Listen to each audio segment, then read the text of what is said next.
Perfect, perfect. Now I need music so I don't get copyrighted to hell. Let's see what we got. What we got? I need something a little upbeating, but nothing that copyrights this stream in the beginning. Something. I wish I could play Call of Duty, but I get copyrighted the moment I play it. So what can I play that's good, upbeat, and non-copyright?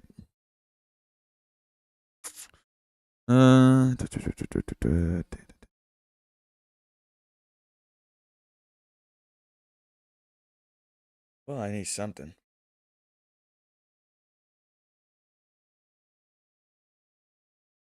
Try this one. And too quiet. Too quiet. Try this one.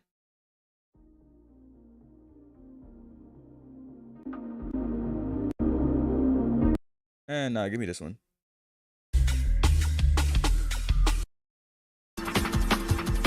Yeah, something like that.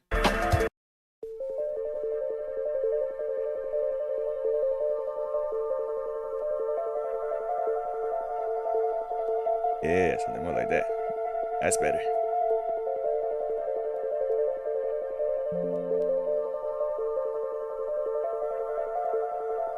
Alright, let's switch on over.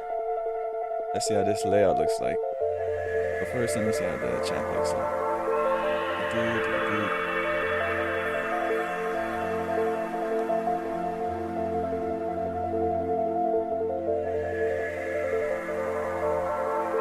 Got 1, 2, 3.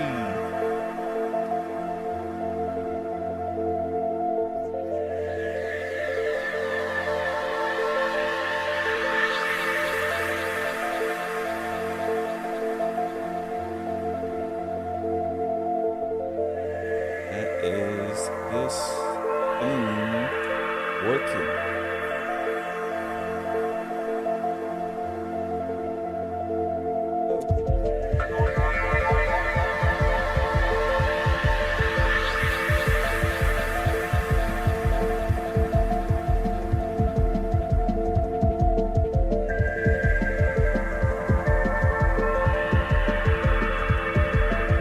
Seems working just fine. One more time.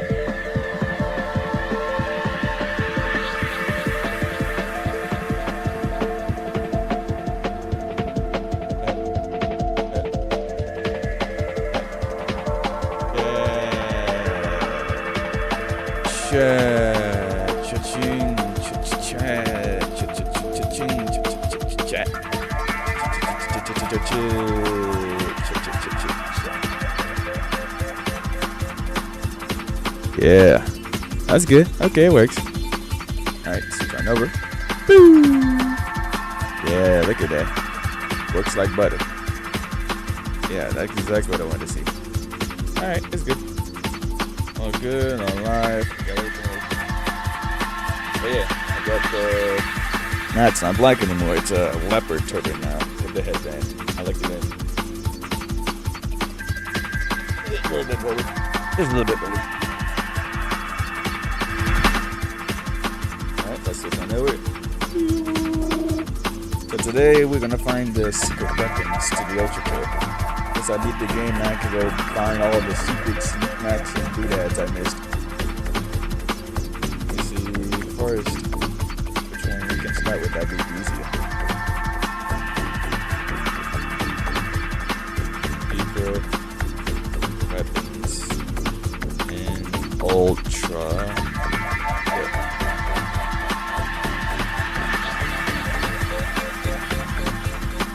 Yeah, alternate weapons, that's what it's called.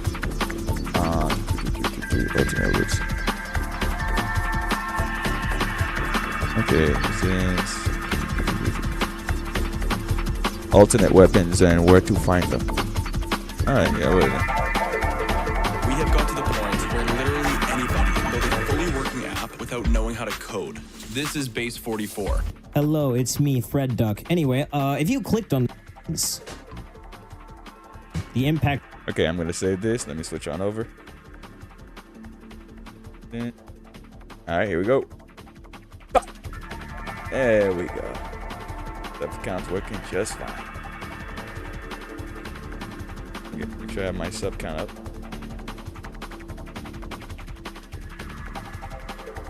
Switch on over.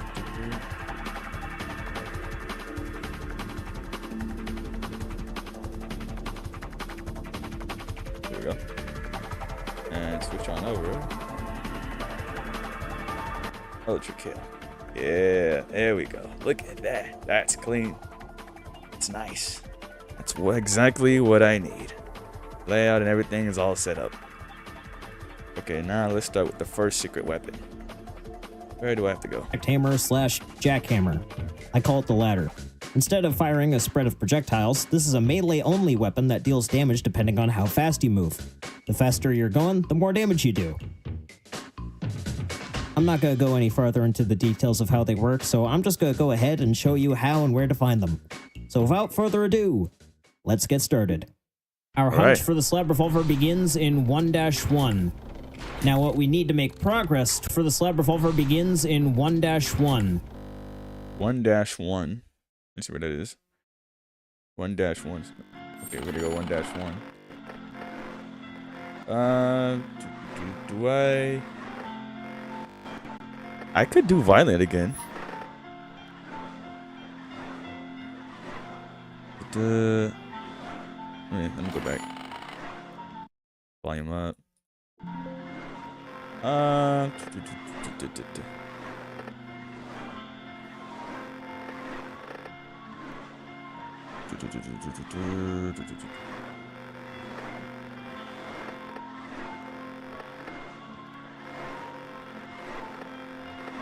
You know what? I kind of want violent again after what I had gone through the first time. No, yeah, we'll do it again. Okay, so 1-1. I guess that's prelude. Okay, 1-1. Alright, so we gotta go down here. Let me see. Okay, the shotgun, revolver. Unless I need something different. Now what? Now what we need to make progress towards getting the slab revolver is all the way at the end of the level, so just play through the level as you normally would. Alright, now what we need to do is in this final arena, break the glass up here with an explosion or something, and then, ooh, what's this? Some sort of stone I knew that thing was important. I lit it up, but I didn't know what it did. Slab button of sorts. Normally you just press on it, but since I already pressed it on the save file, I don't need to do it again. So yeah, once this slab is pressed down, you can just go about finishing the level. All right, the next one is in 1. Oh, all right. I know where that is, so just play number 1. All right, got it.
again.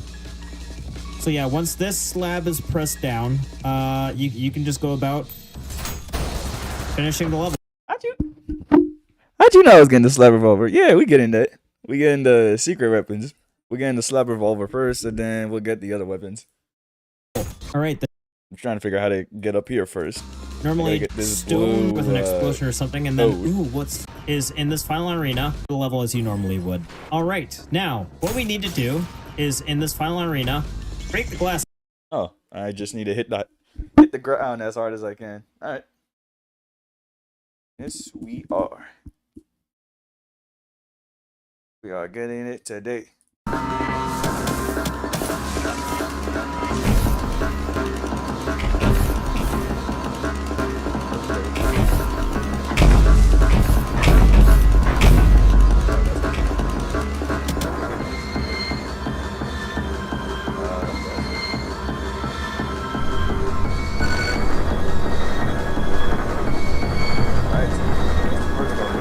What's the next piece? It's up here with an explosion or something, and then ooh, what's this? Some sort of stone slab button of sorts. Normally you just press on it, but since I already pressed down, is in one dash, just go about finishing the level. All right, the next one is in 1-2 and 1. Okay, 1-2. All right, so go through the finish.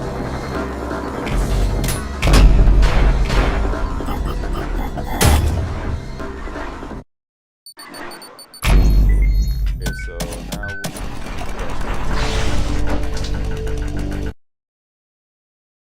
once again, it is near the end of the level. Now I'm just gonna speed things up by taking this shortcut here, which, if you didn't know exists, is how you beat the challenge for the level. Anyway, where the next slab lies is in here. Now there's a secret behind there that you go up there to get, but if you go down here instead, ooh, what's this? There's a breakable wall.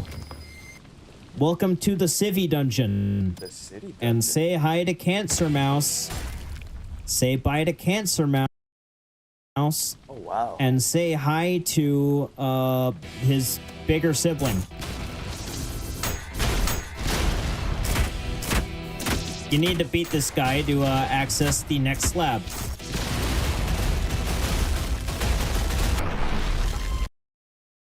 Oh, did I miss all this? There's no way I missed all that. I went through all these levels and I ain't seen it.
the guy. Stop that.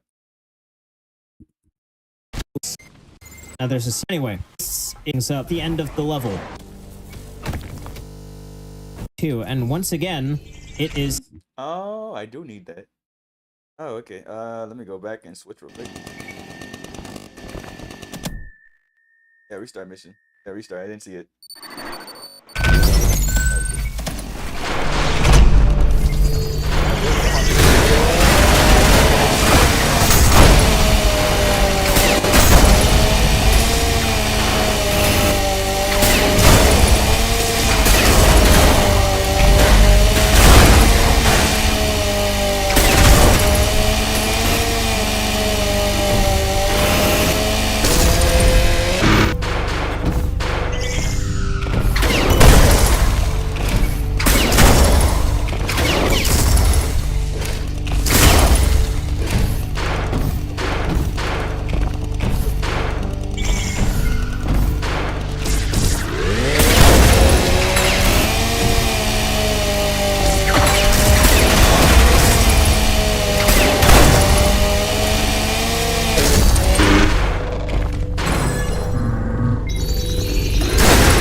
Oh wait, no.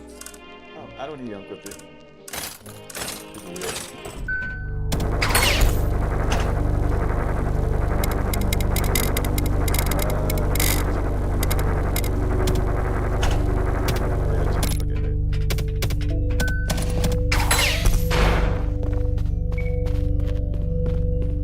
Back up. That little action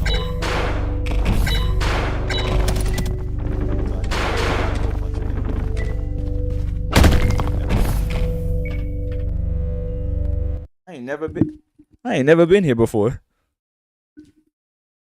This is gonna be interesting. Hold on, let me this.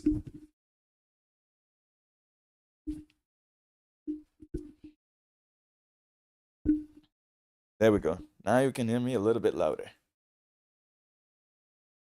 Okay, so we gotta go down here.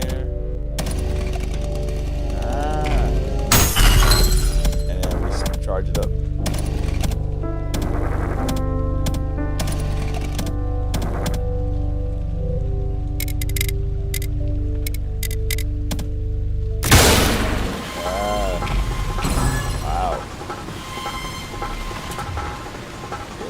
Pressing the next switch, yeah.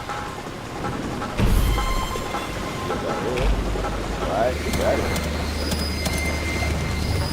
That's it. Damn. What's that? Do we need that? Oh, we can wait. Wait.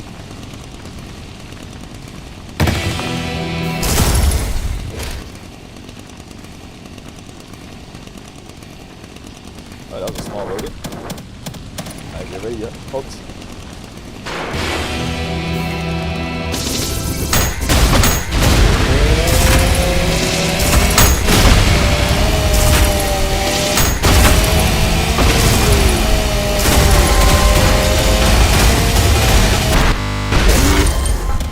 Alright, that was easy. Alright, now what? Okay, what's our next step?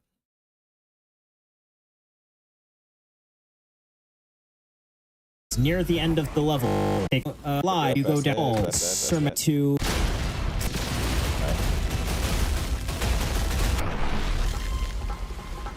And there we go. Next slab. Oh, and then we just get the next one. Okay.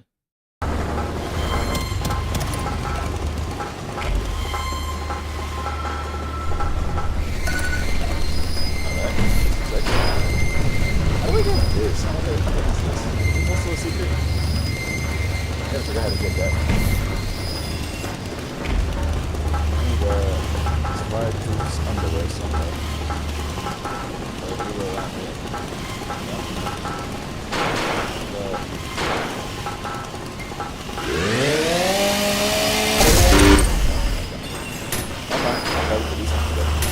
Alright, what's the next one? Is down here. And that's it for 1-2. All right, to get the slab here in 1-3. All right, 1-3. So,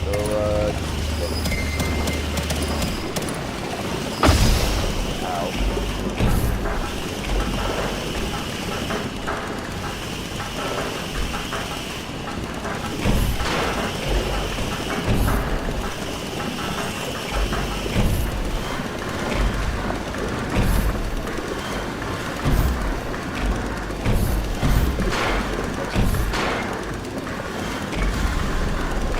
Yeah, I forgot.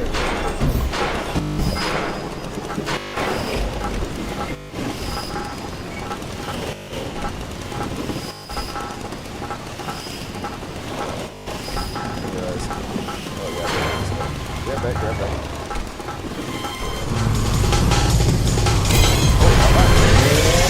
Oh my god.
See, really?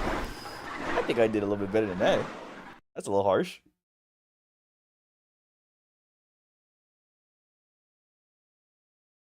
See? That's a little harsh. I'm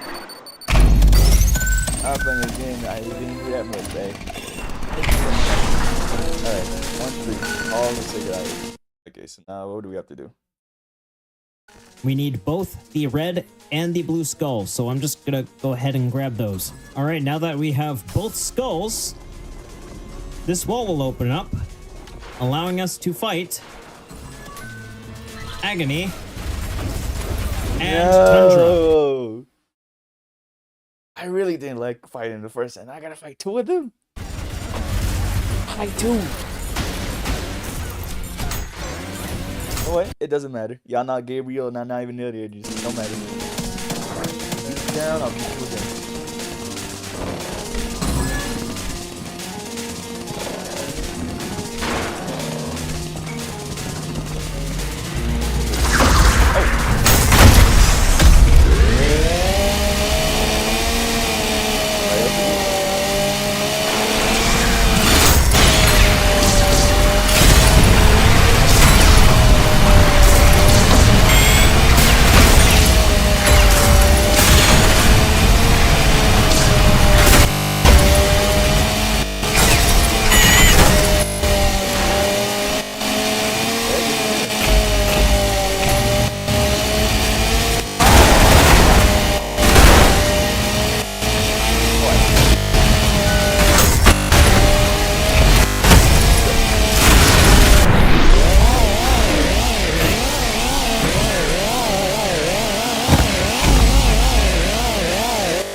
kill it. Yeah.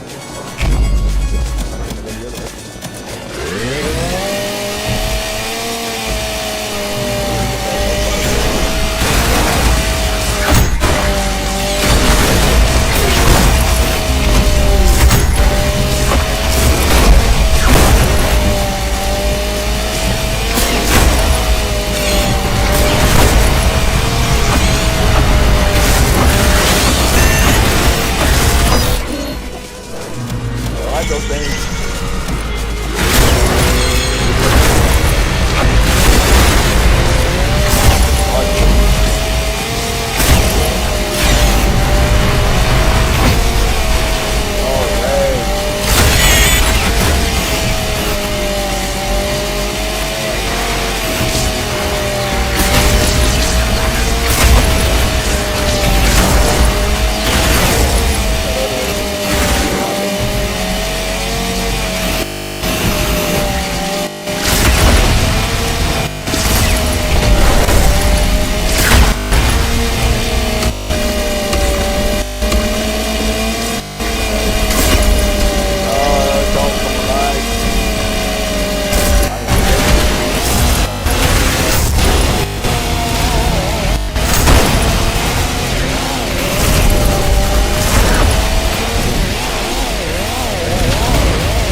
I've learned big things. Alright, so what is it?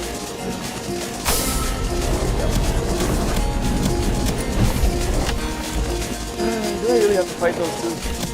I can't find anybody else. Wait.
go. Oh,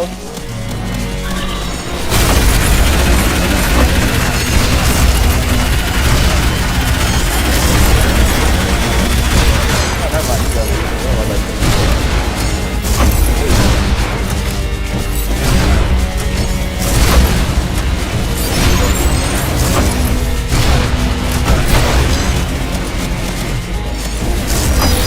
Damn it, never mind.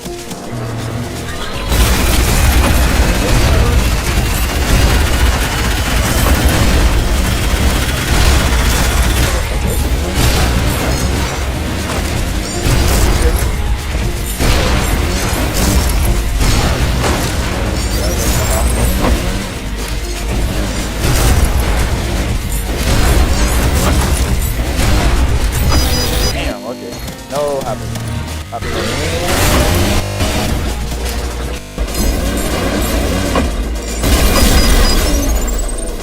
Take out blue plate.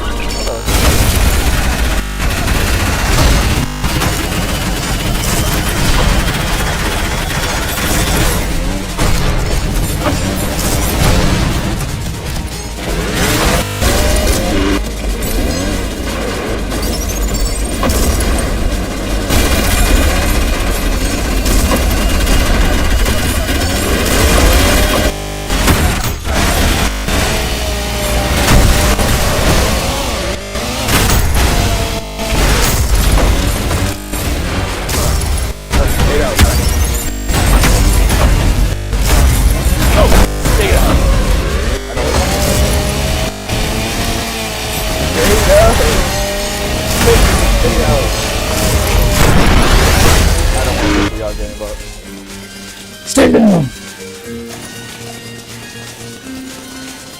Stay down. Not me, you will not pick me up like that. Fuck your brother. You two are nothing. Nothing like that. No. Cool. Alright, man.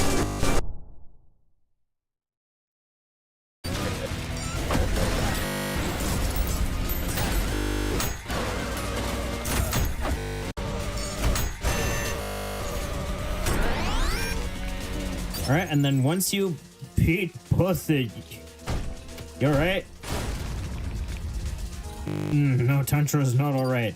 But yeah, once you beat both of them, you gain access to the third slab.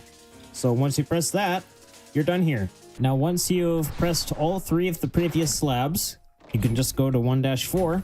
Alright, 1-4 it is. 1-4. Alright, does that mean I have to finish the level?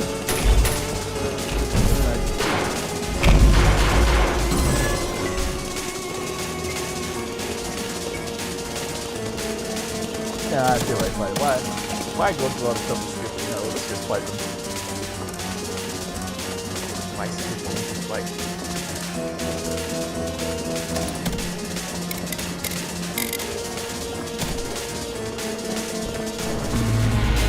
yeah, come on, I know you can. Get on.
Only one. That's it. You're not getting me anymore. Yeah, I don't mind. Okay, what's 1-4? Okay, yeah, this part. I think I did this part. I remember what I forgot what I did, Head but I over pressed here. some kind of button. And the last slab will be right here. And as I said, if you've pressed the 3 previous ones, this So that's why it didn't work. door right here, it shall open. And inside lays your prize. Really? Hold on. I may have done it already, but let me go check this because I didn't do it.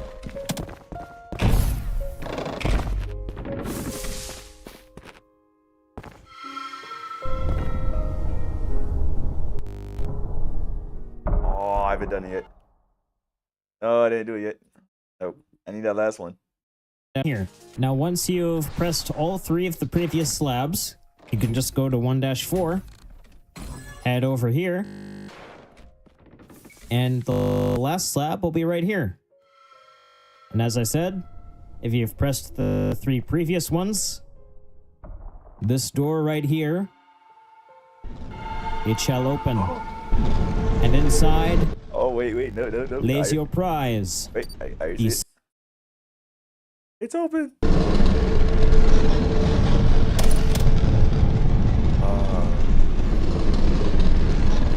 There it is. Y'all gonna attack me? Got my strap ready. Let's go.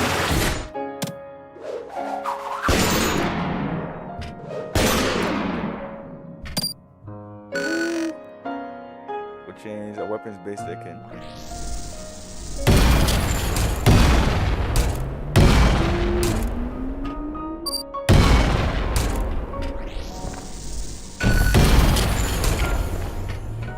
Higher damage, hammer has to pull back after each shot.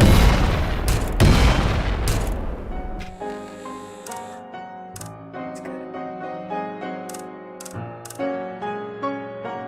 Where is it? Slab.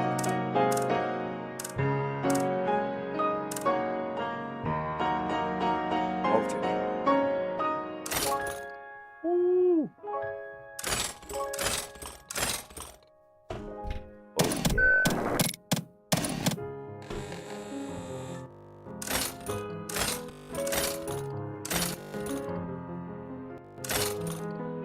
Oh yeah.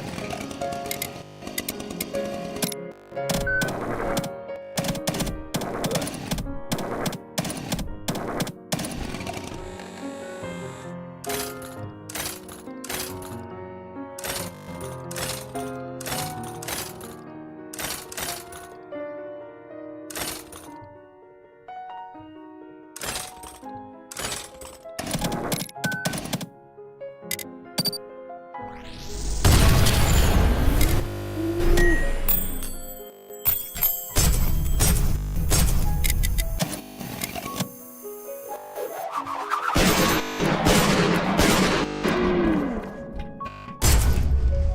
Thank you for that slab revolver. I'm definitely keeping this in the books. Alright. I think we're done with that. Now we can move on to what's the next one? The saw blade launcher. What you want to do. Your next alternate weapon lies in 4-4. Alright, 4-4. With this.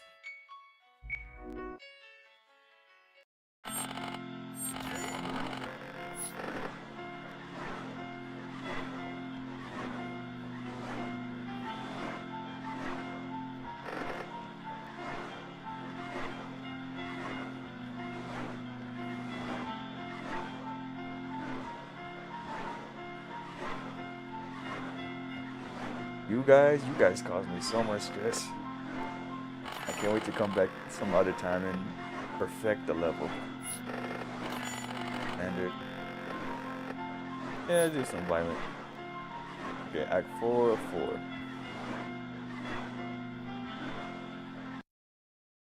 4. Your next alternate weapon lies in 4-4. 4-4. Where this?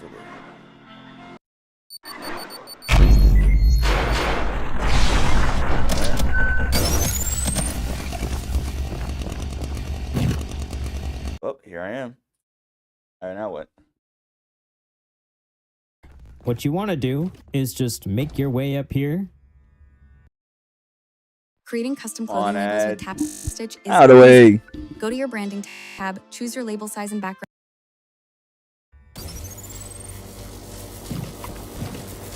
And then what you're going to want to do is get that skull, go in here, and then shoot the water with the electric rail cannon. And then this opens. Oh. Here we find Sisyphus's tomb, as well as the saw blade launcher. Now, what I said might be a bit confusing to some of you, because, like, shooting the water with a rail cannon in this... I mean, it doesn't entirely sound bad. I'm pretty sure some electricians need water to power up. How do you do that? I can change it.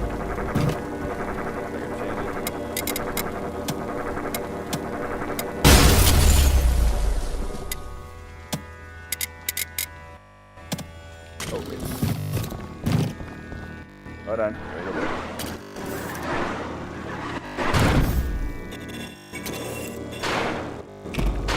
Wait.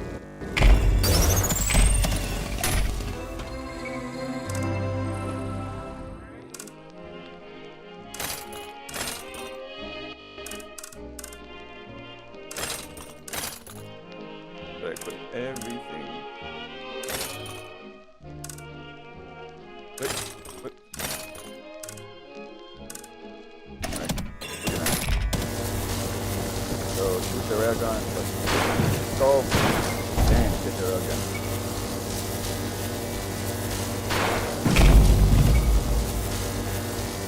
Alright. And hit. Fire. There we go. And then there's the saw blade. Alternate versatile chains of weapons. Okay.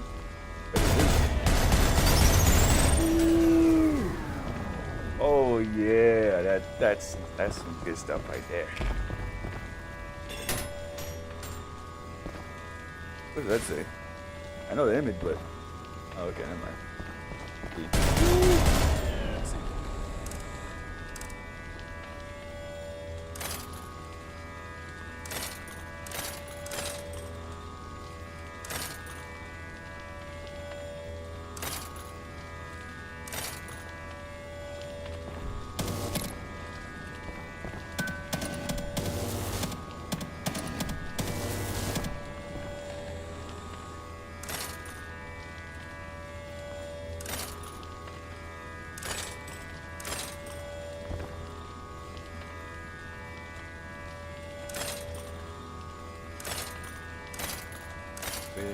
Whip. Alright then. Oh, shotgun.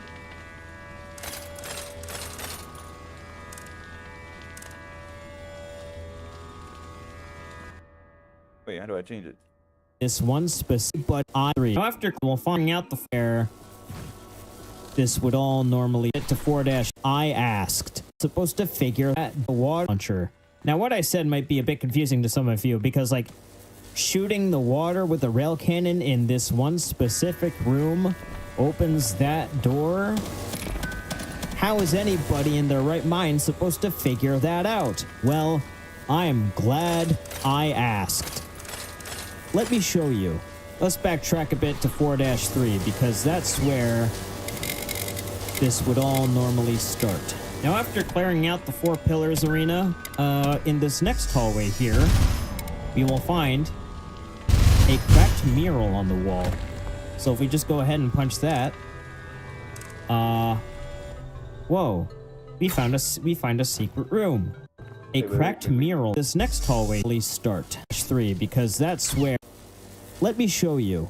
Let's backtrack a bit to 4-3. Okay, 4-3. Okay, I got the weapon. I'm just playing now.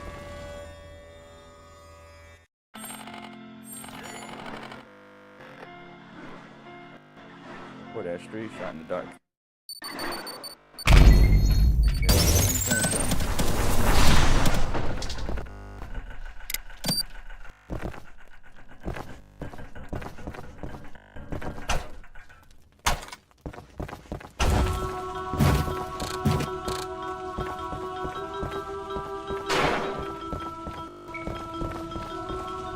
Okay, so on the pillars.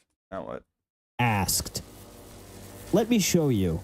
Let's backtrack a bit to 4-3 because that's where this would all normally start. Now, after clearing out the 4 pillars arena, in this next hallway here, we will find 4 pillars arena, in this next hallway.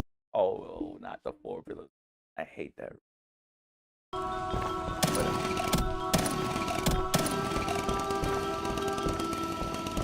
Fine.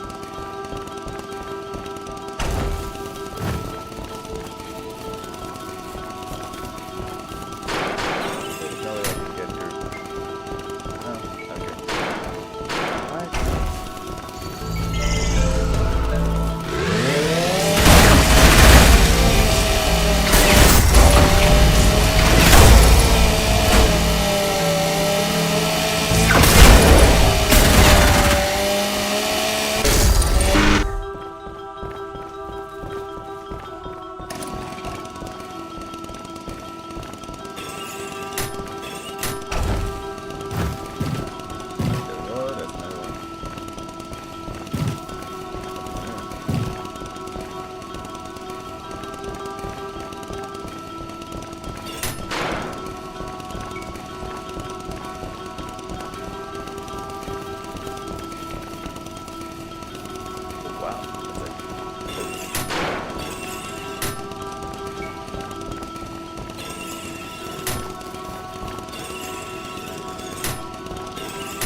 So I gotta do the 4 pillars first.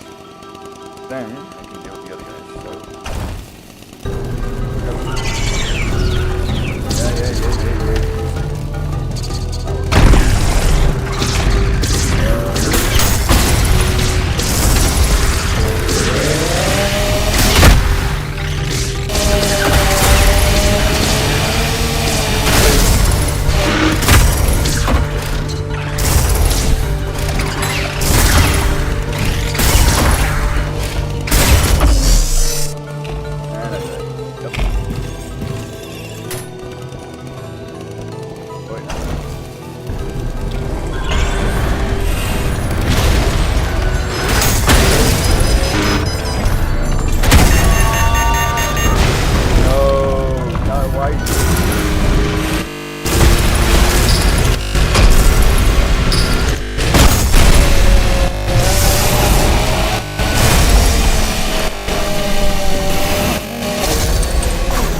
I'm guessing it's a boss fight.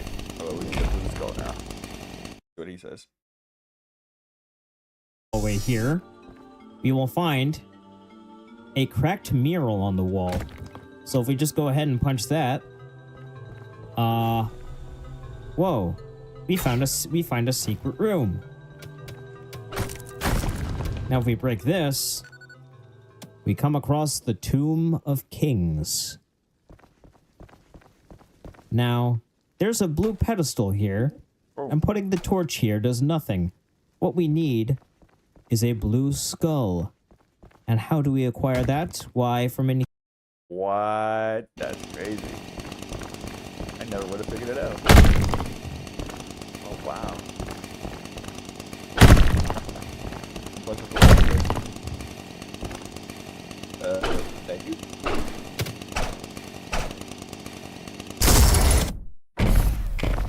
Nice. Not giving it to me. Here. But as you can see, we are holding a torch. And we can't pick up a skull while holding a torch. So the solution, playing through the level without a torch. Or the more simple solution is just backtracking to the start of the level, dropping your torch back off at the start, and then, Oh, I can do that. Backtrack's easy. Got big. I got it. Right back.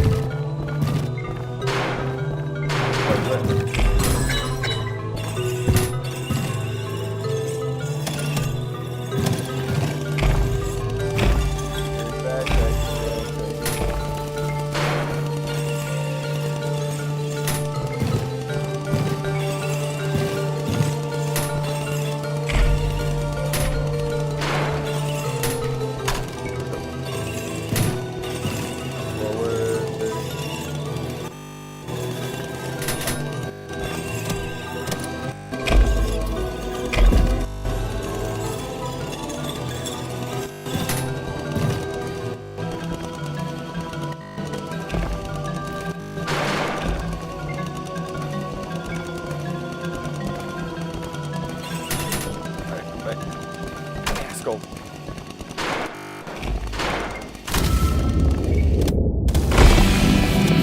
Finally, our waiting puzzle is over.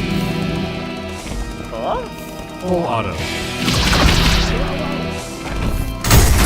Laura. Full auto.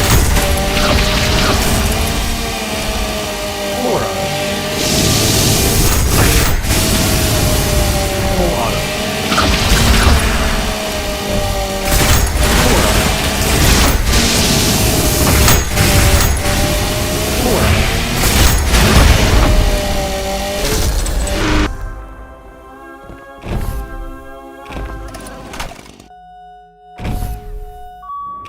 Within the period lies the chamber of the feline and the rodent.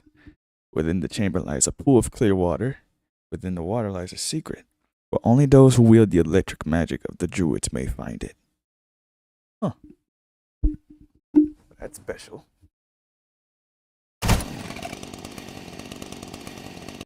Oh, that's why we needed the electric thing. shotgun boosting to produce some back and set it. Eve to me is basically freedom. It's a giant open universe where you can. Finally, our waiting puzzle is over. Now you see, this boss right here is a reference to Mandalore Gaming. Full auto. I do not know Mandalore Gaming. I always research that later.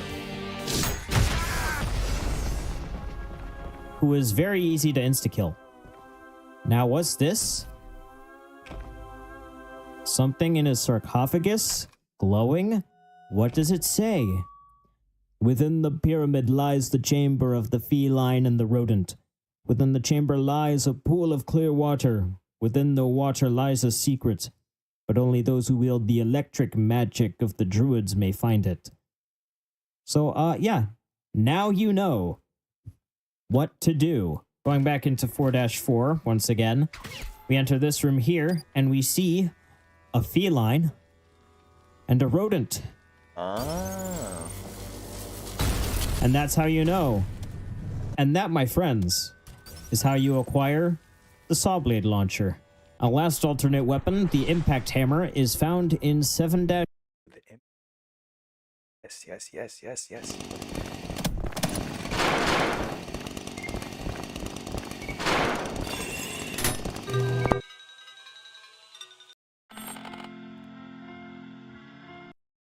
What's the impact hammer? 2. In order to get the alternate weapon, the impact hammer is found in 7-2. Okay, 7-2.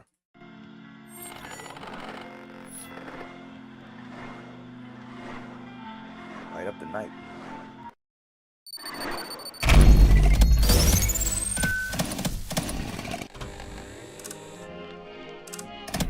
Alright. What did they have to do? The creepy mannequins.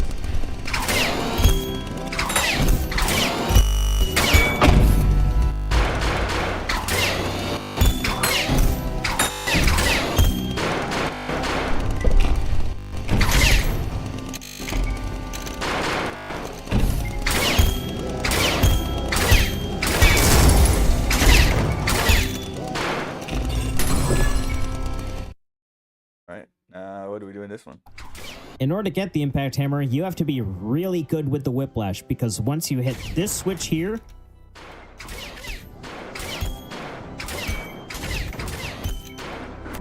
you need to speed through that. And then in here, Oh.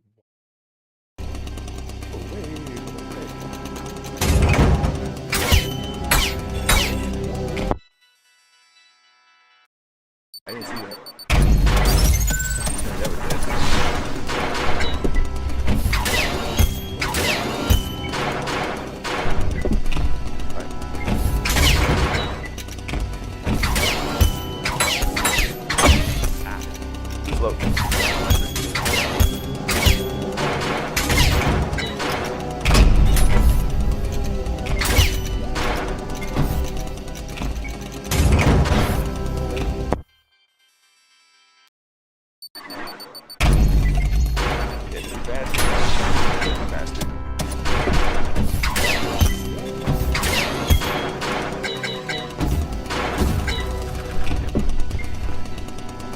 do I have to be?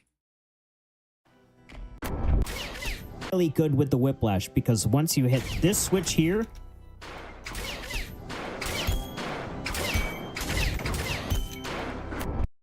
Okay, I gotta be much faster. Alright.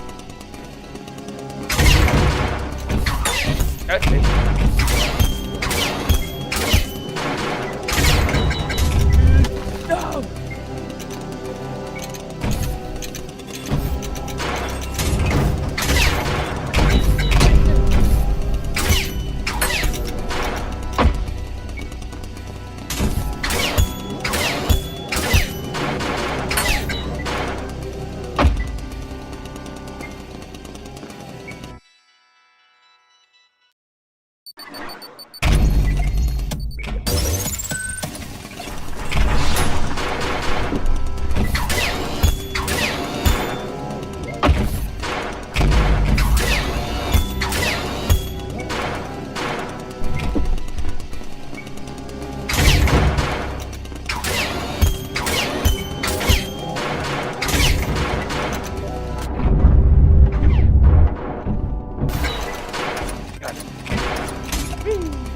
Perfect.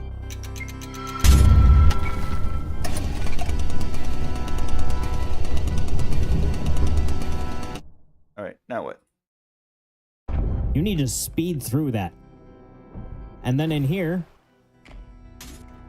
like with the slab revolver, we have to press some slabs. So this one right here, to start off with, and if we're worried about how we get out of here afterwards, just hit that.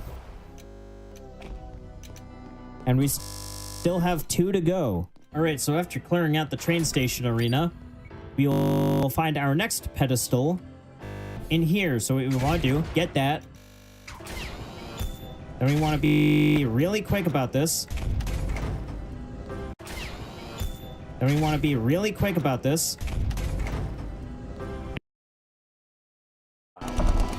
Alright.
Where's that level at? And we still have 2 to go. All right, so after clearing out the train station arena, Oh, the train station arena. Okay. Alright, I think that's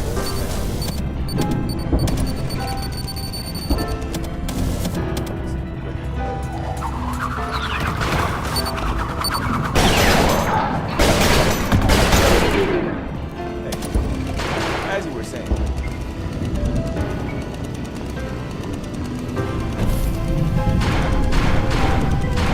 Oh, what those things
come on.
try this again. Go fast, aim, and just be ready. Don't panic.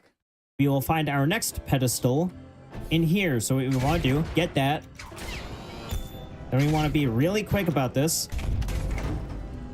And here is our second slab. All right, now once we get the red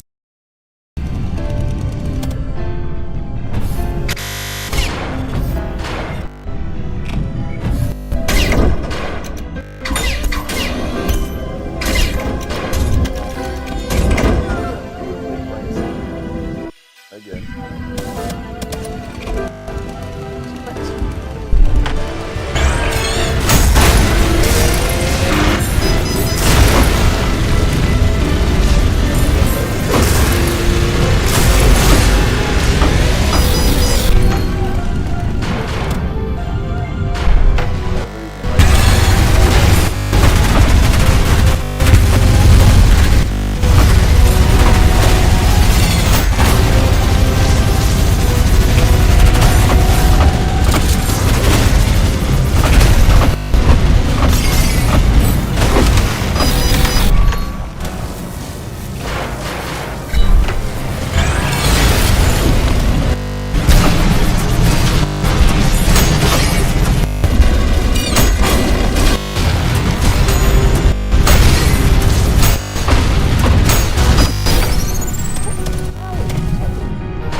Calm down.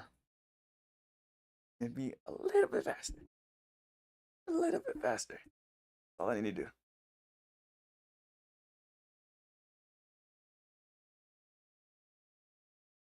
Hey.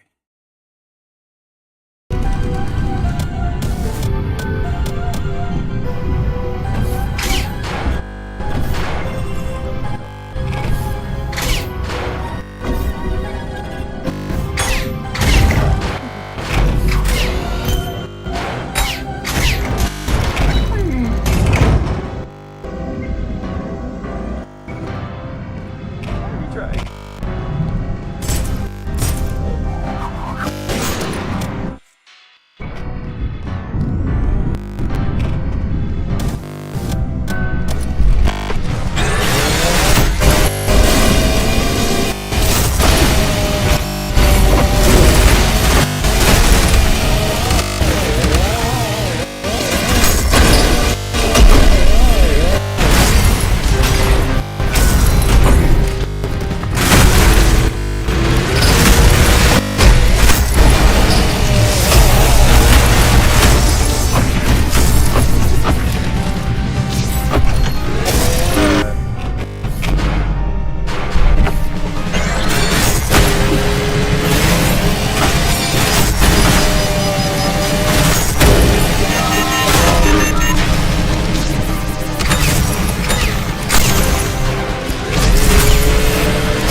skull, we get to our last whiplash puzzle.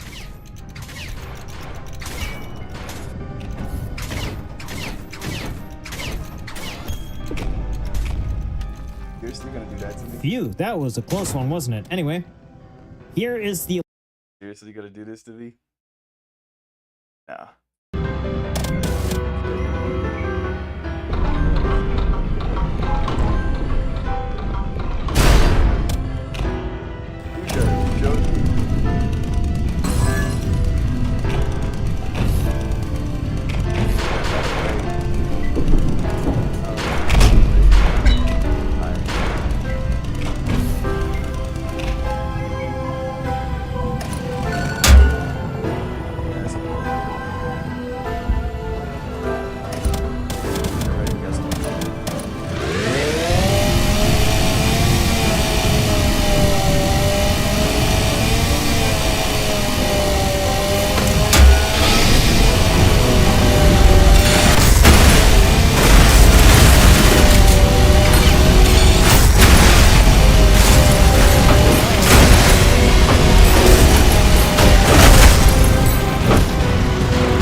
Oh.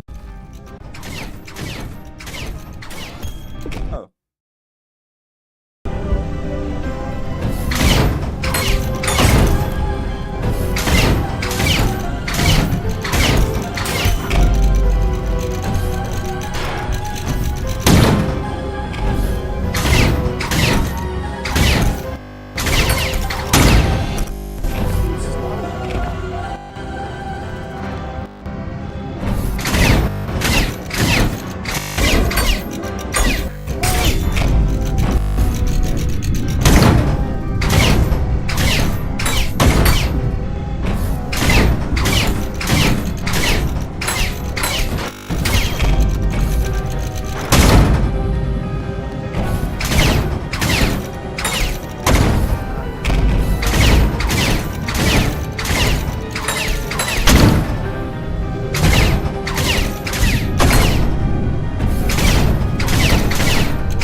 We want to do Nation Arena. And here we get our last Whiplash puzzle.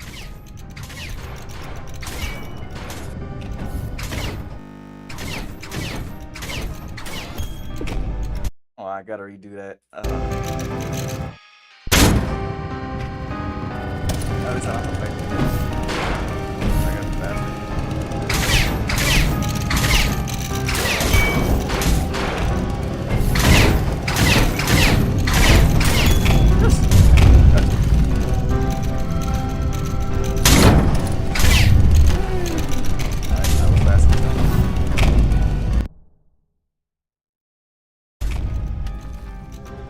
Phew, that was a close one, wasn't it? Anyway, here is the last slab that we need to press. And then after that,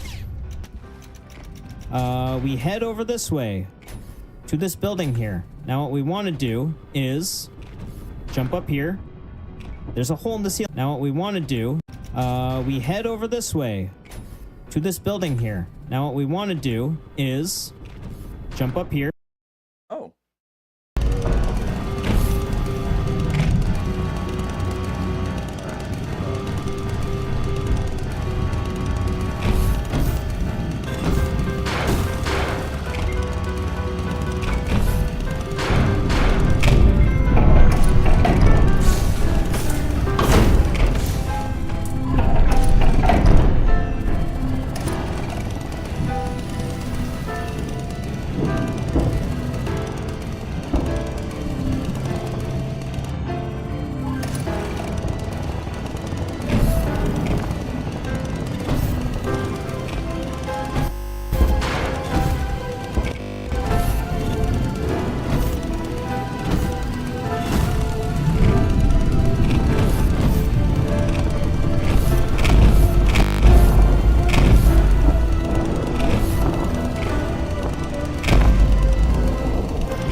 Bedgear Bandai Folk.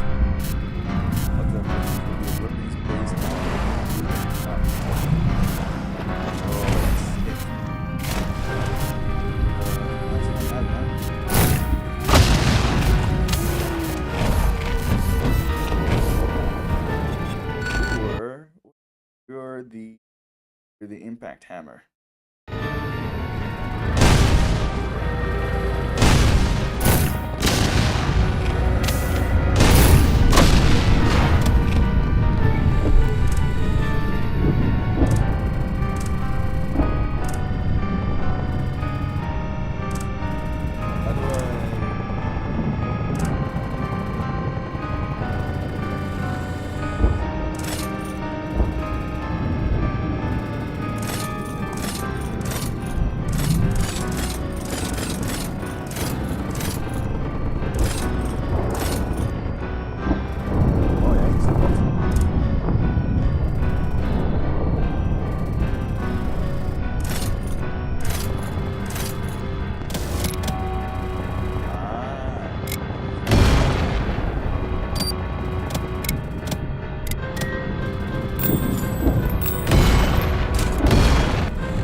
Hold on, what else we got? Okay, so we got alternate revolvers, alternate shotguns. What about nail guns? Nail guns? What we got?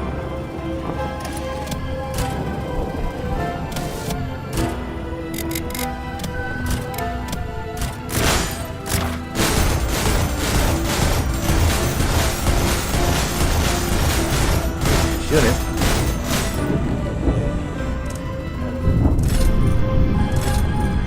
Oh, where Hellcat doesn't have one? Oh, that'd be cool if Red Cat had one. So it's nail gun, shotgun, and alternate we have.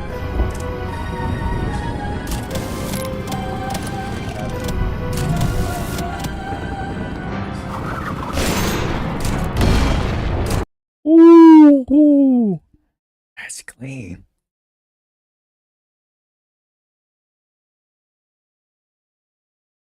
Here, there's a hole in the ceiling here. Normally, we can't enter the building through the front, so this is our only way in. And look here. This opens up once all buttons are pressed. And in here, we find the impact hammer. Ooh. Blam! Side note, I really gotta use this Oh, more. you have to press it And down. now you know how to find every alternate weapon. If this video helped you at all, or you found more. And now you know how to find every alternate That was an Invincible teaser, wasn't it? weapon. If this video helped you at all, or you found it at least slightly entertaining, you should leave a like and subscribe. And maybe turn on that notification bell or... Okay, so that's all the alternate, well, nail guns, weapons, all of them. Ooh, is that a gold arm? Where?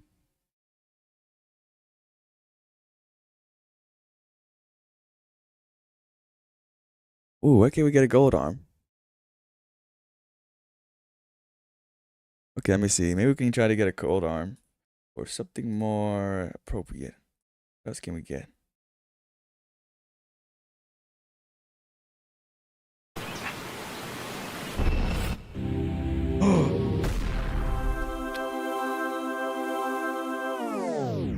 Ah, it's a fan-made concept. Oh, man. Yeah, you almost got me. That was real. Oh, if this was real. Oh, I would have took out Gabriel within minutes. Okay, so maybe we could fight some secret bosses.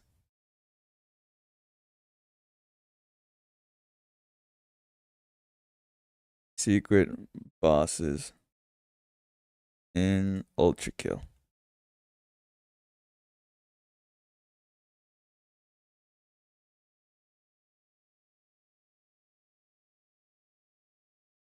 Let me see.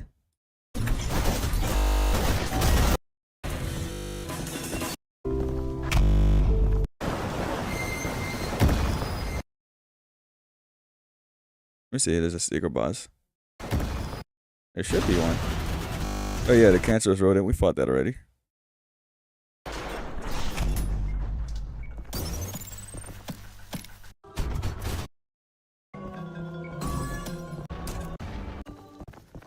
Yeah, we did that already.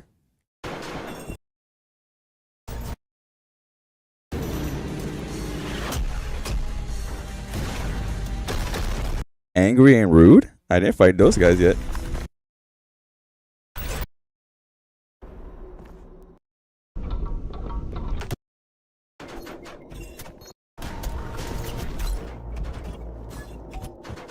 Okay, maybe we might do that one. Okay, before we do that one, let me see. I want to know the lore of it. Let me see. Where's the lore? UltraKill lore. What are those big things in the background? The bosses we fight. What's going on?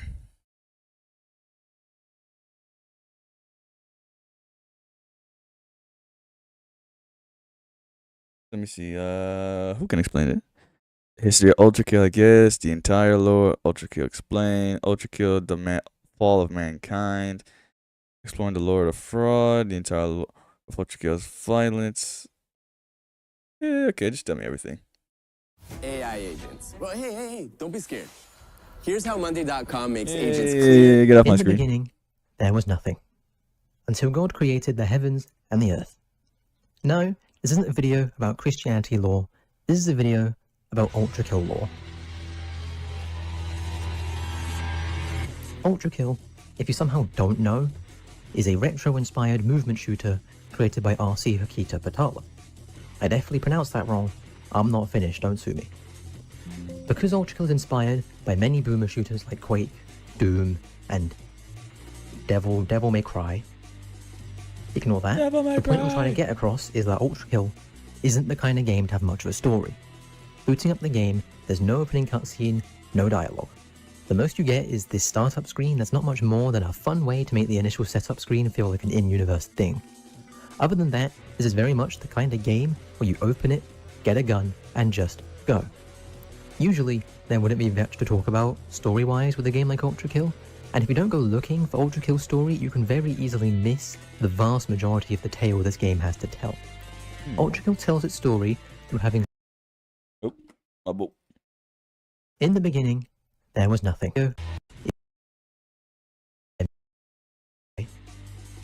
Ignore. Booting up that's not much more than a fun way to make the initial setup screen feel like an in-universe thing. Other than that, this is very much the kind of game where you open it, get a gun, and just go. Usually, there wouldn't be much to talk about, story-wise, with a game like UltraKill, and if you don't go looking for UltraKill's story, you can very easily miss the vast majority of the tale this game has to tell. UltraKill tells its story through having surprisingly rich lore told to the player through environmental storytelling, flavor text, and books scattered throughout the game. Usually, it's up to the player to put the pieces of this game's puzzle together, but I know that many people aren't willing to do that.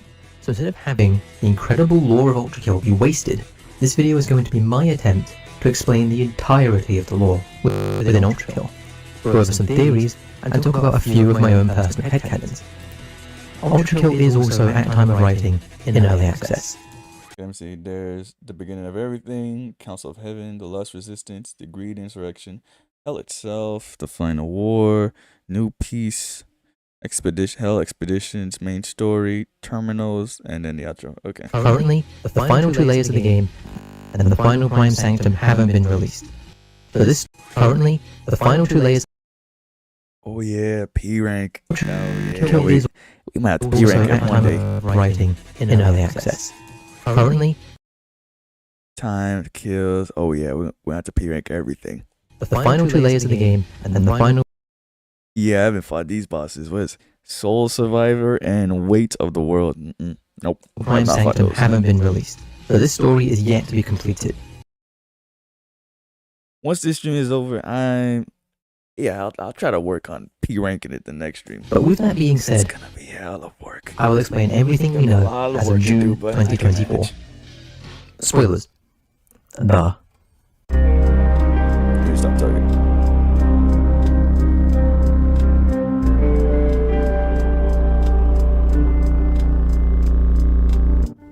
I started this video by referencing the Bible. It's a niche book, you might not have heard of it. UltraKill's story starts at the start of the book of Genesis, with God creating the heavens and the earth.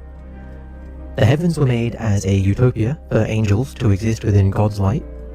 God's light is an incredibly important plot point in UltraKill, and yet, for such an important plot point, we know almost nothing about what God's light actually is.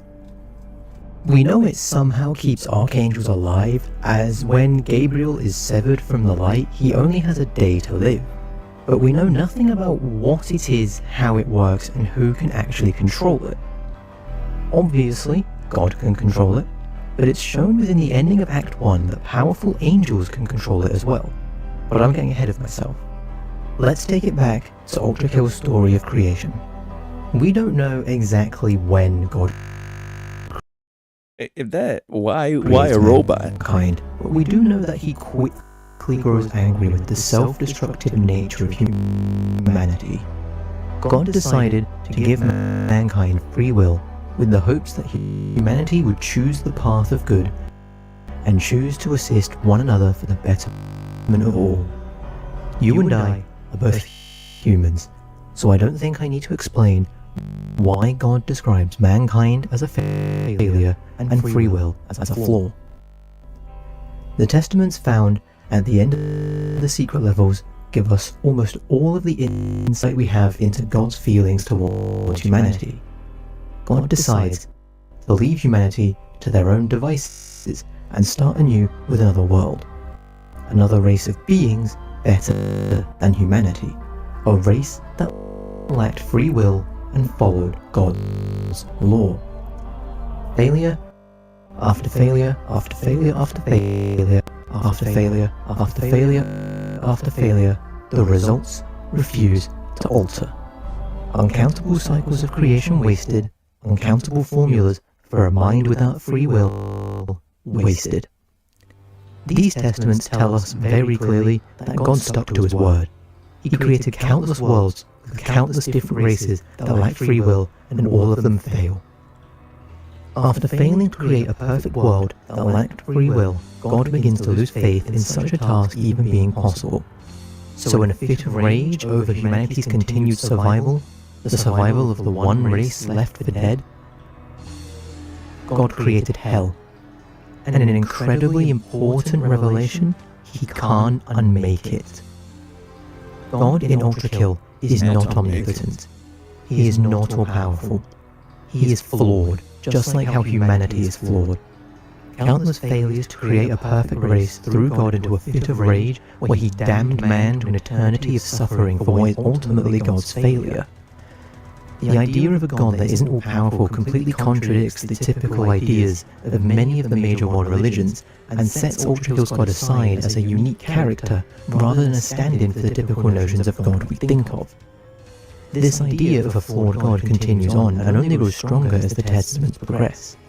When asked why he would create such a thing as horrible as hell, God has no answer. No matter how evil humanity may be, eternal damnation has no justification even in God's eyes. The guilt of what he has done to humanity, the regret of not being able to undo what has already been done, eats away at God. God weeps over what he has done. He falls into despair. He loses all hope. He looks for a way out of the world he created, but in his eyes, he has only caused pain and misery for everything he has touched. I lost $50,000 because I didn't buy a domain name. My advice... Unfortunately, the terminals end there for now. The final terminal is not yet released, but we do know one more thing about UltraKill's God. God is dead. Or at least he is no longer present in this world. The Father's presence one day vanished from heaven, never to be felt again. The death of God causes panic to spread amongst heaven, a power vacuum to be filled once more, to replace the role God filled. But the replacement that answered the call wasn't one to be celebrated. The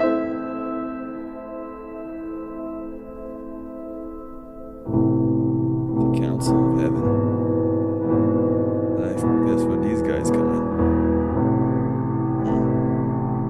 The void created by God's departure was filled, presumably quite slowly, as will become more apparent in the next section, by what became known as the Council of Heaven, a body of an unspecified number of powerful angels that would carry forward the Father's light, lead heaven, and most importantly for the story of UltraKill, ensure the husks in hell continue to receive punishment as usual.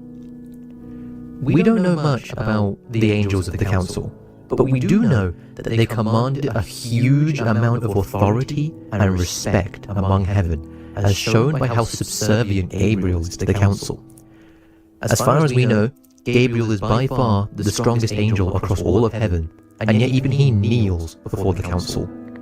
I believe this is because the Council somehow is in control of the Father's light. We still don't know what the Father's light actually is. We don't know how the Council gained control over the Father's light, but we know that control over it essentially gives the Council unlimited power over the citizens of heaven, and if angels don't follow the orders of the Council, they will not hesitate to carry out executions in the form of severing the Father's light. I believe this is how the Council maintains their grip on power, despite the lack of God's presence. The Council ensure that those banished to eternal punishment in hell receive that punishment, and they send down Gabriel as their pawn to put down any perceived insurrection.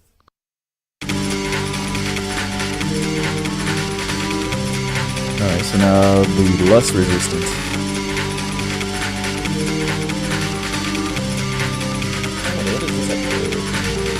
The departure of God isn't just felt by the citizens of heaven. The sudden disappearance of God is felt by those in hell as well. Angels sent down to hell to make sure that the damned receive their punishment quickly return back to heaven in the chaos, and for the first time in eternity, those in hell can breathe for a moment. King Minos ruled over the last layer. As the judge of hell, Oh, that big guy. he decided what layer damned souls would end up going to. However, he always had some sympathy for humanity. Minos didn't believe that humanity should be punished for being lustful. He believed that loving one another wasn't a sin punishable by eternal torture, and he seizes the opportunity. Minos rebuilds the lust layer into a paradise within hell, and builds a grand city within the layer for the husks, now citizens of lust to live in. This is why I think the formation of the council took a long time. Building a city doesn't happen overnight, and yet the city of lust becomes a giant thriving metropolis. Of course, as we know, the council does form eventually. Of course, as we know, the council wants to make sure that those in hell receive their punishment. So of course, the council is not a big fan of what Minos has done to the lust layer. Enraged at the news of the construction of the city of lust and the lust renaissance as a whole, the council decides to send down Gabriel to end the renaissance by any means necessary. Minos chose not to fight back. Minos believed foolishly that Gabriel would listen to reason. Minos believed foolishly that Gabriel would ever listen to Minos' pleas about the plight of man. Gabriel cut Minos down without a fight. The death of Minos almost immediately ended the Lust Renaissance. The citizens of Lust were once again subject to the eternal torture. However, this time, the decay of their hard work is now thrown on top of it all. Because of Minos' immense status and will, his death wasn't the end for him. What remained of Minos' soul began to form together in an attempt to create the first known prime soul. Never seen this. Imagine being able to build anything just by Oh, he built a city for those. thinking about it. Meet Base 44. When a person has enough will, power, and status, their soul becomes powerful enough to exist without the need for a husk. This incarnation of a soul is immensely powerful. Powerful enough to strike fear into the council itself. The size of the husk formed from a corpse of person is directly proportional to their will and strength. In other words, if someone is strong enough to become a prime soul, their husk will grow to immense sizes. The council decides to kill two birds with one stone here. They rush to imprison the soul of Minos before he can form into a prime soul, so he remains harmless within the flesh prison for eternity. But they make sure to imprison Minos within his own husk. His husk that becomes infected and controlled with parasites. His husk that begins to destroy the city he worked so hard to create. The terminal entry for Minos Prime confirms that Minos is fully aware of what his husk is doing to his creation. Minos is helpless within the flesh prison, and has no choice but to watch his hard work get torn to shreds with his own body. With the Judge of Hell dead, the council decides to make Gabriel the new Judge of Hell. With his newfound status, Gabriel would continue performing the council's will and shutting down any other attempts at making life better for those in hell, whether they do it through peaceful means like Minos, or whether they decide to take a different approach.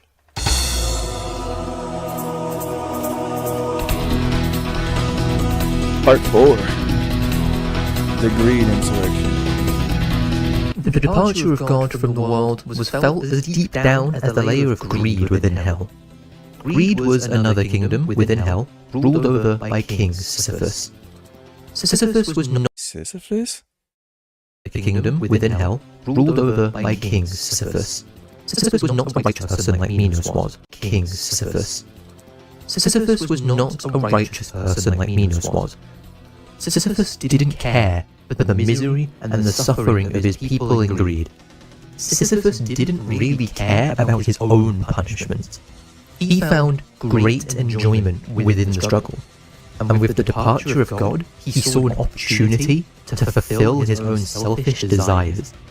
The greed insurrection is portrayed as just that, an insurrection. An army of husks from greed, led by Sisyphus on a mission to take down heaven and the tyrannical council that rules it. But I think that there is a much simpler motive at play here, a much more selfish motive.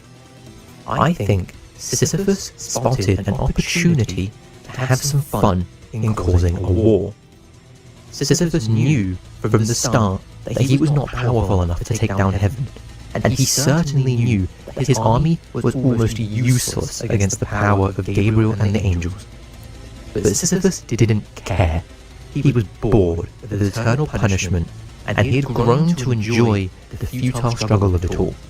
So when he saw the opportunity to do something new, to start a big fight, and to start a fight he knew he couldn't win, he took it.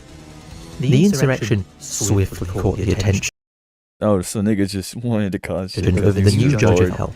Gabriel Understandable. quickly went down to greed to stop the war before it even began. Gabriel knew that taking down Sisyphus would cause the army to disband. Gabriel decapitated Sisyphus with ease, and the army disbanded almost immediately without their leader. Just like Minos, Sisyphus began forming into a prime soul upon his death. But something was different about Sisyphus. Minos formed into a prime soul because he dared to defy heaven and attempted to end the suffering of the people of lust. Sisyphus didn't just defy heaven, he actively sought to destroy it. The sheer amount of spite within Sisyphus meant that he began forming into a prime soul significantly faster than Minos. He was significantly stronger than Minos, and he posed a massive threat to heaven. King Sisyphus had the will, but not the power to destroy heaven. Sisyphus Prime has no such limitation. His soul was not imprisoned within his corpse like Minos was. He was placed in the flesh panopticon 2 layers down in heresy to make sure he is as far away as possible. The power of Sisyphus' soul meant that the angels were rushed to imprison Sisyphus. By the time they finally managed to place him within the panopticon, he had already begun to form into a prime soul, which is why he breaks out of the panopticon himself as soon as it gets slightly weakened. His corpse was strung up deep inside the pyramid he once used as a throne room. The location of his decapitated head is a mystery to this day. I haven't been to the grocery store in over a year, but I'm eating healthier than ever. Here's how I did it. Meal planning used... Oh, I know this is. Alright, what's this part? Part 5. Hell itself. So, Minos became a prime soul, and Sisyphus became a prime soul. But Sisyphus did it so he could retaliate against those, so he could end the suffering of his people. Sisyphus, on the other hand, did it in spite and wants to destroy.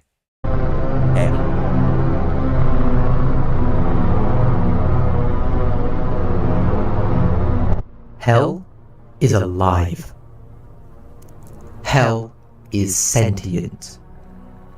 Hell is a living being that became too strong for even God to destroy. How do we know Hell's alive? The enemies getting teleported to your location as you play the game is explained in-universe as Hell teleporting them to you, just to start a fight for entertainment.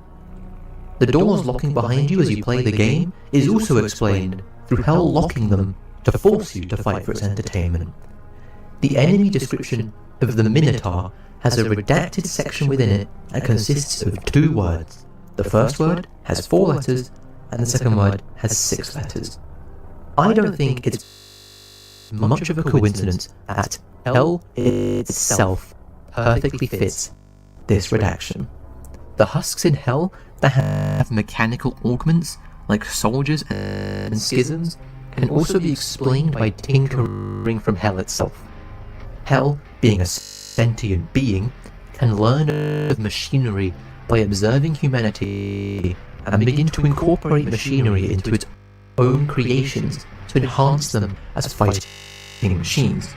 This isn't the only case of hell observing humanity to create horrific ways to torment humanity. Humanity's creation of the Gutter Man was such a horrific abomination that hell took direct inspiration to create the mannequin by ripping apart. I hate these guys. I hate them. I hate these guys. You don't know how much this level pissed me off. Sinners' limbs and rebuilding them from mismatching parts or trapping a soul within the new abomination. You ever have to go to The idea of humanity being capable of a creation so terrible that even hell looks at it and recognizes how terrible of a creation it is something I will get into later on. Hell energy is the mechanism of which hell does all of this. Like the Father's light, we don't know exactly what hell energy is, but we know it's used for a variety of different things. Teleporting in enemies uses hell energy. Locking doors presumably also uses hell energy. And it is my belief that hell energy can be a replacement for blood as fuel. I believe this for a few key reasons found within the violence layer of hell. In 7-2, there is a secret book containing a poem that I will go into much more detail later, but for now I am interested in a single extract. I believe when the writer, which is almost definitely a gutter man, but again I'll get to that later, states that they no longer need the fuel provided by the body inside of them, that this is because they are now being fueled by hell energy. The body inside of the gutter men has decayed and rotted beyond the point of being useful anymore. I highly doubt that this skeleton, after countless centuries after the creation of the gutter men, is still producing enough blood to fuel these machines. On top of this, the machines of violence are simply too old to have made their way into hell naturally like the other machines. The oldest known machine that made its way into hell is the Sentry, but then that was repurposed specifically for the Hell Expeditions. Remember the Hell Expeditions, they're going to be important later. The gutter men and gutter tanks were centuries outdated by the time of the Hell Expeditions, and so the odds of this many surviving this... Yeah, these guys are old as... These guys are old as crap. Making it this deep into hell seems unlikely. What seems more likely to me is that these machines have been placed in violence deliberately by hell itself, fueled by hell energy, so they can continue fighting an eternal war without the need of fuel.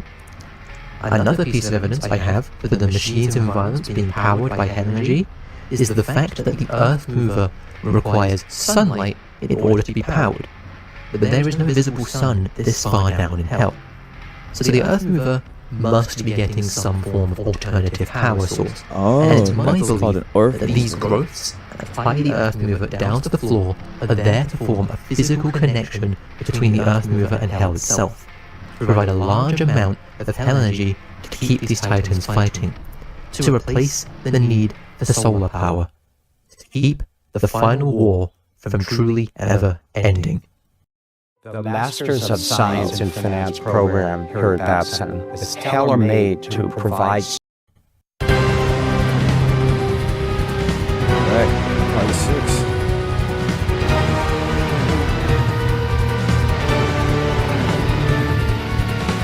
The Final War is one of the most important and expanded upon events within the UltraKill timeline. A whole layer of the game is practically dedicated to the Final War. This conflict lasted about 200 years and saw the first instance of blood-powered machines not just in the history of war, but in the history of mankind. The Final War brought humanity to its knees, the brink of extinction, and in the end, the war didn't end with a bang. It didn't end with a purpose. It simply fizzled out after the destruction it caused became too much for the war to sustain itself anymore. The Final War is also based off a real-life conflict, one you've probably heard of. But the Final War is actually UltraKill's version of World War I. Now, why would I make such a claim? Well, remember that startup screen I glossed over earlier? Right at the top, it tells you the version number of V1, 2112.08.06. It is known that the production of the V model of robots, the production of V1, was cancelled due to the war abruptly ending. It is known that the Final War lasted for 200 years. But the format of 2112.08.06 is the same format of a date that tells us that the version of V1 we play as was made in the year 2112, 198 years after the start of World War I. Another piece of evidence? The Gutterman's terminal entry tells us that the Gutterman was used in the first era of the Final War, soon after it began, an era of trench warfare. What war in history is famous for trench warfare other than World War I? The Final War is a variant of World War I that doesn't end in 1918, one that escalates and escalates until the Earth itself can't take anymore. The Final War brought more than just the blood-fueled machines to the table. All of the heat and electric weapons you and enemies using UltraKill were developed for the Final War, as they became more powerful and more economical than bullets when fighting Guttermen. The Gutterman itself is a very interesting... Hey, hold on.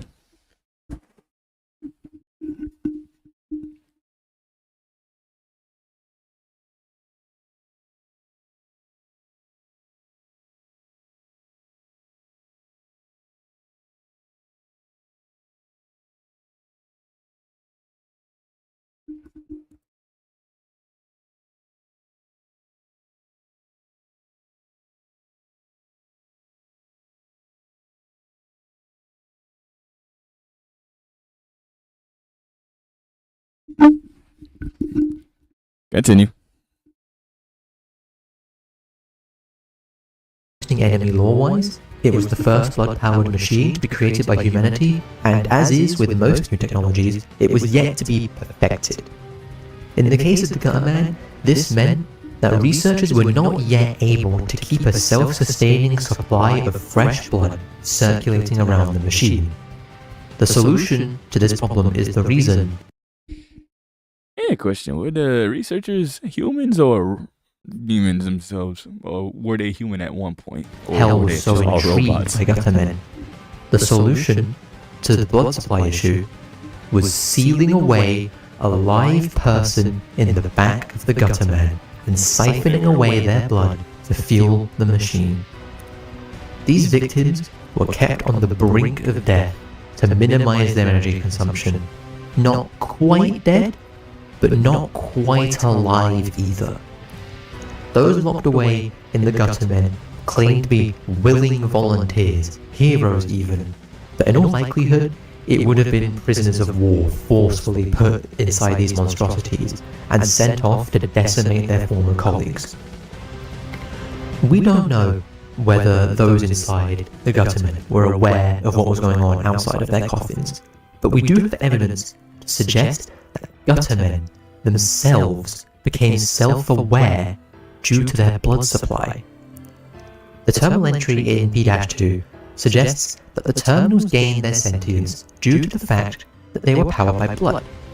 It's not a stretch then to say that all blood-fueled machines gain sentience at some point. The secret book in 7-2 gives further evidence to Guttermen being sentient. The book doesn't have a specified author, but from the perspective it's written, it can be inferred that it is likely a gutter man itself that wrote the poem. The poem is addressed to Mother of Me, and makes reference to pained breaths reverberating within an iron tomb. We know that those trapped inside the iron coffins in the gutter men were still technically alive and would have continued breathing inside the gutter men, but likely with great difficulty. The blood of your breast that nourished and warmed me only serves as further evidence to suggest that the author of this poem is a gutter man.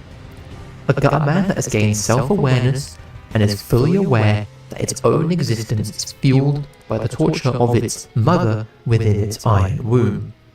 The revelation of the gutter men being sentient gives much more evidence to the assumption that all blood-fueled machines are sentient, that all blood-powered machines can think and feel. This is further evidenced by the fact that some machines literally get enraged after you counter them in some way. They literally get mad at you. Huh. I did that one time. They never got mad at me. As you fight them, which is a pretty funny way of making enraging an in-universe concept. Reading more of the poem makes it clear that the writer, again, like the gutter man, has gained sentience because of whatever is keeping it alive. It is aware that the person keeping it alive would despise the gutter man and wish it never existed, but simultaneously it is the torture of the person in the gutter man that is what gives it its sentience. The gutter man seems to feel sorry for the person that gave it life, and so when the time comes that the gutter man no longer needs the tortured soul to keep it alive, it tries to make things right by crushing the skull of the person inside the coffin, ending their suffering once and for all. The lore behind the gutter man, specifically, is one of the darkest and most expansive pieces of lore that UltraKill has to offer. The more you look into these machines, the more you begin to understand just how terrible of a creation they are. Understanding how the gutter men work makes it much more clear why even hell itself would take notice of the gutter men and attempt to replicate it with the mannequins. After the initial creation of the gutter men, blood fuel technology greatly improved, with the need for a living source being eliminated from later machines. However, the improvement of blood-fueled machines of war began a completely new phase of the war, one that would continue until the very end. The arms race had begun. The arms race.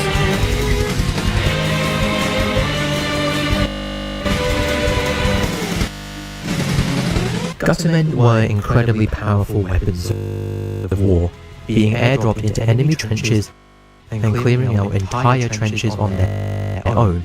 So the enemy responded with a new and improved machine design to counter the Gutterman, which was creatively named the Gutter Tank. Quickly going backwards a bit, the Gutterman is most likely a Russian creation and has Cyrillic characters on its body. And the Gutter Tank has German letters on its body. Russia and Germany were enemies in World War I, so this just gives further evidence for the final war being World War I. Going back to the Gutter Tank now, the Gutter Tank So initially that final war, I was technically in World War I. Kicked off the arms race portion of the final war by designing a machine to counter the Gutter Man. The need for a machine that countered the Gutter Tank was suddenly needed. Then, a machine to counter that machine, and so on and so forth. We don't know much about what machines were made when, or even how many machines were created during the war, with us only getting small insights, such as the Sentry being a product of the war. But we do know that this arms race culminated in the creation of the Earth Movers. AI agents. Well, hey, don't be scared. Here's how Monday.com makes agents clear, easy, and user-friendly. The 1000 THR Earth Mover, also known as the Earth Mover, also known as Benjamin. No, I will not elaborate. is the pinnacle of the arms race. Developed at the end of the final war, these towering behemoths were capable of flattening entire cities in one go. These machines were so large that even the advanced blood-fueling technology this late into the war was not enough to power the Earth movers, and so they relied on solar energy to fuel them. This is an important detail, because the sheer chaos and destruction the Earth movers brought upon this world caused a climate catastrophe due to how much pollution was put into the atmosphere from all the destruction. All this pollution blocked out the sun across the Earth and led to the beginning of the long night. There's different realms of the Earth. The sun was completely blotted out during the long night, and the surface of the Earth had sustained so much damage that it became uninhabitable for humanity. So humanity was forced to move onto the backs of the very machines that were destroying the planet. The Earth movers came equipped with a huge energy shield to protect them from other Earth movers. This, ironically, made Wait, so they attack each other? the back of an Earth mover the safest place for humanity to go in order to survive extinction. Because an Earth mover was designed to completely counter other Earth movers with its shield, the final frontier of the final war was also fought on the back of these titanic beings. While the Earth movers were locked in a never-ending stalemate with each other, smaller machines used the bodies of the Earth movers as the new front lines. This is where the V model of robots came into play. V1 was designed as the machine to counter the Earth mover. It's small, So that's what we were here for? stalemate with each Counter other. that big Smaller thing? machines use the bodies of the Earth movers as the new front lines. This is where the V model of robots came into play. V1 was designed as the machine to counter the Earth mover. It's small, fast, incredibly efficient, and most importantly, it can refuel by absorbing blood through a new experimental type of plating. I say that V1 was designed with a specific task of countering Earth movers That's why they say because of blood our is fuel. encounter with one in 7-4. We literally can Upon stepping out absorb fuel into the war zone, from the blood. Earth mover We immediately take changes orders first. targets from its counterpart in the distance to you. Instead of aiming at the Earth mover in the distance and continuing the stalemate, the Earth mover in front of you almost immediately turns to V1 and prepares to strike V1, leaving itself vulnerable to the other Earth mover in the distance. What I'm getting at here is this. This giant machine that brought upon the end of the world identifies V1 as a larger threat than another Earth mover, which is why I personally believe that V1 and the V model of machines was designed with the intent to bring down the Earth movers. However, the development of V1 was cut short by the sudden end of the final war. The long night is what ultimately caused the end of the final war, with the Earth movers being reliant on solar power to stay running. They all slowly died one by one. With the war being completely reliant on these giant machines, humanity didn't know where to go from that point. So the final war ended, not with a bang, but with it slowly fizzling out and extinguishing itself. There's a short book that can be found on the back of the Earth Movers fighting game. There's only one page of writing, and the text is in all red spaced capital letters, leading many players to assume that this book is written by hell itself. War no longer needed its ultimate practitioner. It had become a self-sustaining system. This line reveals how, by the age of the Earth Movers, the war no longer needed humanity to continue. Damn. Instead, the war had become nothing more than machines fighting other machines with little to no regard for the will of humanity. Man was crushed under the wheels of a machine created to create the machine created to crush the machine. Taking this phrase literally, we can infer that mankind was not in control of the war past a certain point. it became more efficient to design machines for the war. Ultimately, the machine designing machines would get caught in a runaway cycle of endlessly designing more and more powerful machines to keep countering the machines designed by the machines. Humanity lost control of the war at some point, which truly makes the final war a war without reason. With Framer, you don't need to know how to code. You just need to know what good looks like. It all happens here on the Framer canvas. You can design your site from scratch. Get a war without reason.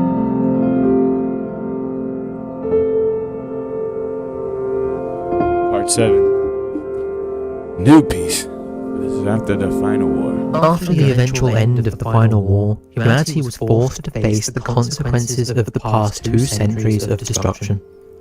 The war may have been over, but there was much work to be done before the world could go back to any sense of normalcy. This period of time after the final war was known as the New Peace, and in direct contrast to the final war, this period of time was filled with humanity coming together in an attempt to overcome the destruction the final war caused. Blood fuel technology was repurposed for a worldwide cleanup effort to try fixing the climate catastrophe and ending the long night. Despite the vast majority of blood-fueled machines being created during the final war, most of the machines we find in-game are actually products of the New Peace. Street cleaners were created towards the very end of the final war in an attempt to clean up the copious amounts of pollution within the atmosphere. The end goal of the street cleaners was to end the long night. It's unknown whether this goal was an attempt to make the planet habitable once again, or whether it was an attempt to prevent the shutdown of the Earth movers. But we do know that the street cleaners were eventually successful in their task, and made obsolete sometime during the New Peace. Long-ish side tangent here, street cleaners are actually very interesting in the fact that they have the ability to vocalize to some extent. Vocalization for a machine is a strange phenomenon that appears to once have been experienced by all machines, but has since been discarded by many machines in order to save on resources. It is unknown what led to machines being able to vocalize. Perhaps it's a side effect of the blood fueling process. Perhaps it was simply programmed into machines to assist them in wartime communication. Whatever the cause, only a handful of machines still retain any level of vocalization, and those that do still vocalize struggle to manage more than a few tones. Street cleaners, swords machines, drones, earth movers, gutter tanks, and potentially even gutter men and V1 all either directly vocalize or at least show signs of still being capable of vocalizing. Really now? That's not the way I saw when I was fighting. It's unknown why these machines continue to spend resources on this unique ability, despite the seeming shortage of blood driving the machines deeper and deeper into hell in an attempt to stay fueled. Side tangent aside, humanity decided to keep using blood-fueled machines into the New Peace. Considering the destruction these machines brought to the world, it brings to question why humanity would ever choose to keep using these machines, but no answer to that question is given. We do know that the technology behind the machines of the New Peace is directly derived from the machines of the Final War. The V-model series of machines was initially created as the ultimate wartime fighter, with V1 being designed to take down Earth movers as I spoke about earlier. But with the end of the war, V1 was left completely useless. Not wanting to lose their investment, the creators of V1 decided to repurpose the V model to fit this new peacekeeping role with the creation of V2. V2 was designed as the ultimate peacekeeper by taking the combat capabilities of V1 and putting them into a more durable frame, without the experimental plating of V1.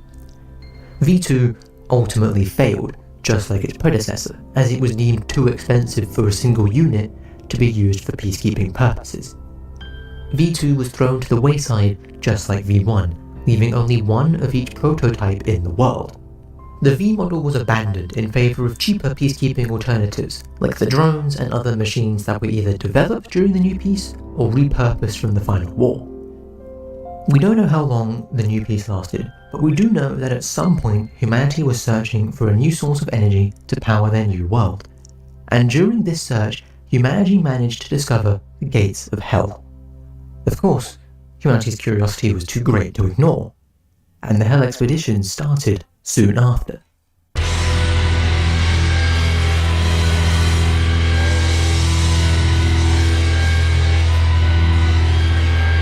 After the initial discovery of Hell, humanity set out to explore this new world as soon as possible. To achieve this, humanity started repurposing old machines to scout out Hell without risking human life. Street cleaners, drones, and even the old sentries were repurposed as scouts to lead the initial explorations into Hell. To accommodate this massive exploration project, a large facility was built outside the gates of Hell, which is later known as the Prelude of the game. While we have no concrete confirmation that the Prelude takes place on Earth, it can be assumed that V1 doesn't enter Hell proper until it opens the gates of Hell, which means that it's likely the Prelude actually takes place on Earth in some capacity. After the machines had made their way deep into the depths of Hell, humanity felt it was safe to start sending manned expeditions into Hell to explore it in more detail and attempt to find a source of energy for use back on Earth. But humanity was completely oblivious to Hell's sentience. Slowly, the expeditions began to run into roadblocks. Doors would inexplicably lock with seemingly no reason, trapping explorers and machines deep within the layers of Hell. Then, unknown creatures began teleporting in and out of rooms all over Hell and within the Prelude facility. These creatures were hostile towards machines and humans alike. This, combined with the locking doors, meant that the Hell expeditions became incredibly dangerous and casualties started to rise. The P2 ARG gives us probably the single best piece of insight into what happens towards the end of the Hell expeditions. Hell observed humanity, learning from it. Hell observed the machines humanity sent into it, and learned from them. Spare parts and pieces of machines kept disappearing, and of course, you and I know exactly why this is. Hell was taking humanity's technology and fusing it with the souls of the damned to create half-machine, half-hark abominations like schisms and soldiers. The random teleportations and the locking of doors wasn't some sort of defense, it wasn't even an attack, it was for entertainment. With this new revelation, calls begun to ring out to end the Hell expeditions before it was too late, before Hell gained too much information about humanity. But it was already too late. We don't know what happens next. All we know is, shortly after, humanity went extinct. There are several theories as to what caused the extinction of humanity. Some believe that there was some form of machine insurrection due to a lack of blood caused by the new peace. Some think that perhaps Hell itself took over the machines and either convinced them or directly controlled them to exterminate humanity. Others think that Hell itself directly caused the extinction of humanity in some way, with it using the path created by the Hell expeditions to access the surface. There isn't any concrete evidence for anything regarding the extinction of man at time of writing. All we know is, for sure, that the Hell expeditions sealed the fate of man and led to the mass migration of what remained of the machines into Hell. With no life left on the surface, there was no blood left for fuel, so if the machines wanted to survive, they had no choice but to enter Hell. I just built a budgeting app. What? How? Base 44. Look, it pulls all our expenses into one place, then breaks down spending by team.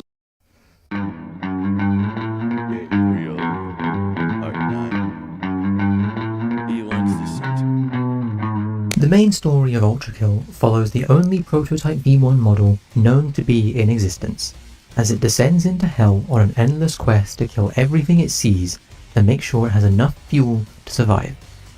V1 is shown to be much more capable at combat than every other machine, due in large part thanks to its experimental plating that allows it to refuel and repair itself on the go. V1 is in fact so good at making its way through the layers of Hell that it catches the attention of Gabriel himself. Gabriel confronts V1 in the gluttony layer of hell, where he commands V1 to cease its descent into hell and return to the surface. Machine, turn back now. The layers of this palace are not for your kind. Turn back, or you will be crossing the will of God.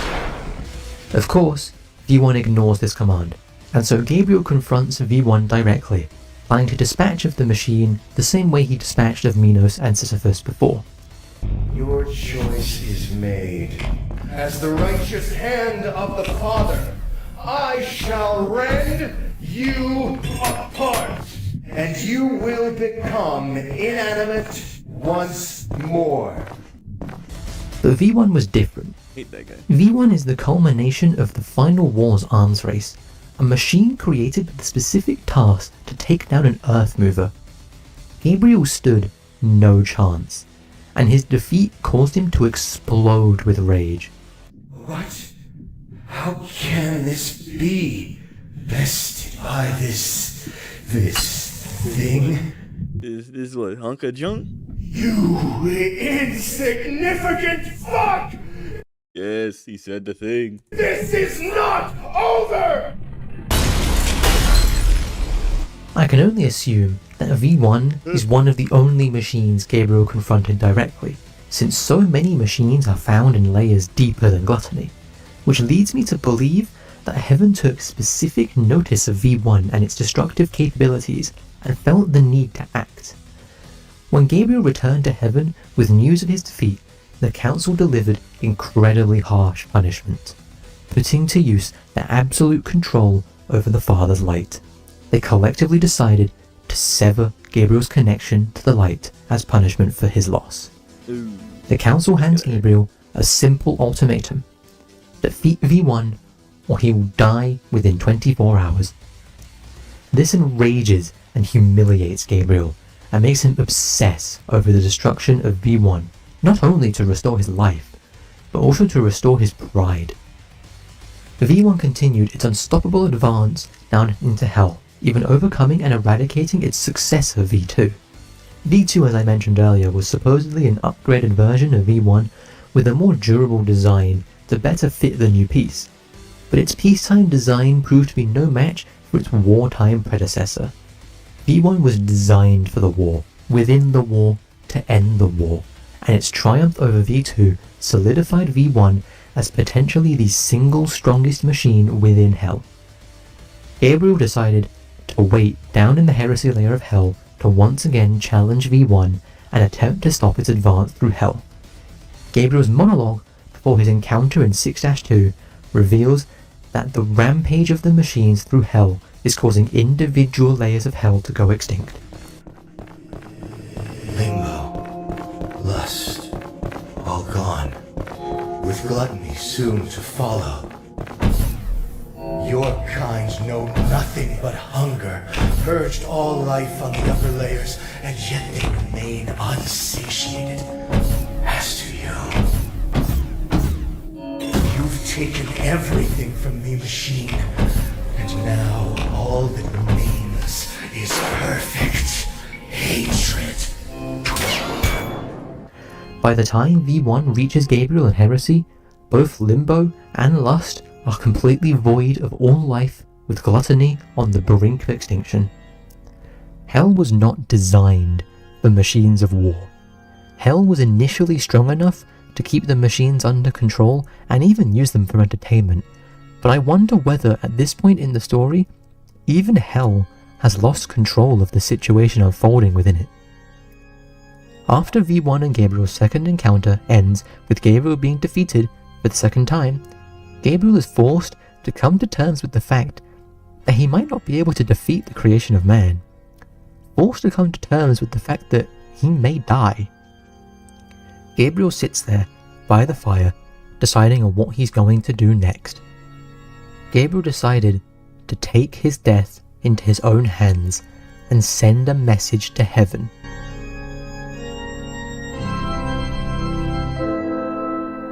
The council hall is stained with blood. and the screams of the councillors one by one get cut short. The last councillor begs and pleads for his life, reminding Gabriel that without the council, he will soon die. Gabriel is already aware of this. He has come to the realization that God isn't coming back, and that this world is coming to its end. With one final swing of his sword, Gabriel ends the tyrannical reign of the council and seals his own fate.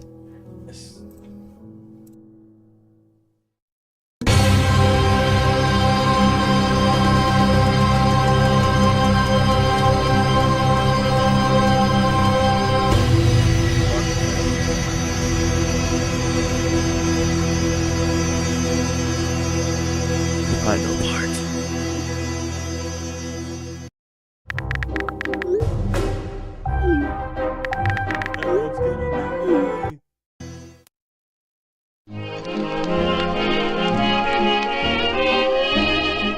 Throughout UltraKill, there are several different terminals spread throughout each level, and on a surface level, these are nothing more than an in-universe way to show the player important information and menus.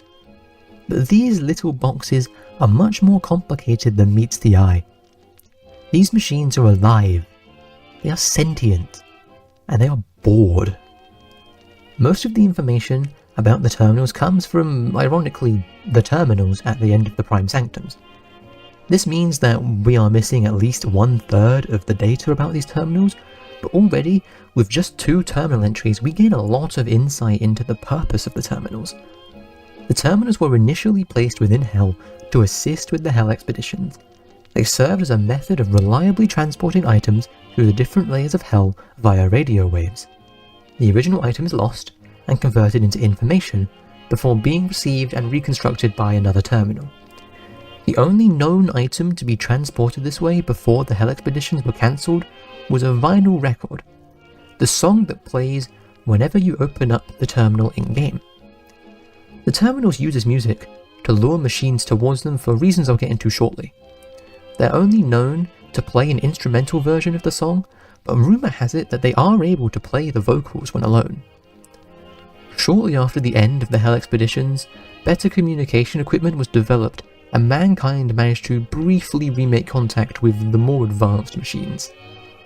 It's at this point that the revelation that the terminals are made sentient is made clear. The terminals are bored sitting in Hell, and so they seek entertainment. The terminals lure machines using their music in order to trade with them. The machines, in return, record their adventures throughout Hell and their fight for survival. The terminals will then watch the recordings for entertainment and grade the recordings on how entertaining they are. This is potentially the style meter that appears in-game. The terminals developed a crude social hierarchy based around how good the recordings they collected are. The terminals managed to gather enough battle data to create an infinite battle simulation for machines to freely record infinite amounts of fighting without fear of death. The terminals gathered this much data before the extinction of humanity, so who knows how much data they've gathered by now. All of this data began to make humanity aware of the sentient machines they accidentally created with blood-fueled technology.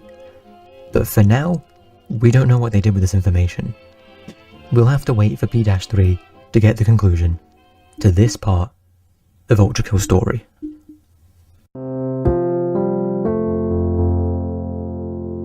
UltraKill is a very simple game on the surface. You get a gun and you go shoot some enemies. But if you choose to dig deeper, you'll uncover a vast world that spans several different eras, storylines, and emotions, while all coming together and combining into one cohesive narrative. Considering that it's the first game made by Hakita and just a handful of other people, the world building is fantastic.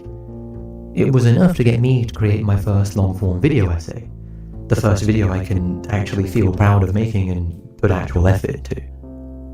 Of course, by the product of this being my first venture into this kind of content, it's gonna be rough around the edges. I may have gotten some things wrong.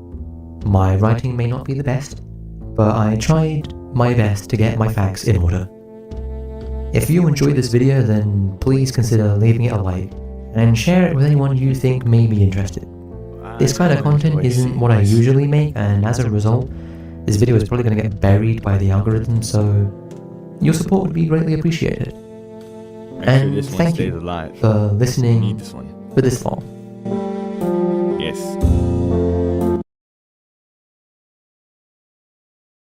Okay, so let me see. That one was 1 year ago. It was 2 years ago. About 53 minutes. That's most of it now. Act 3. Let me see.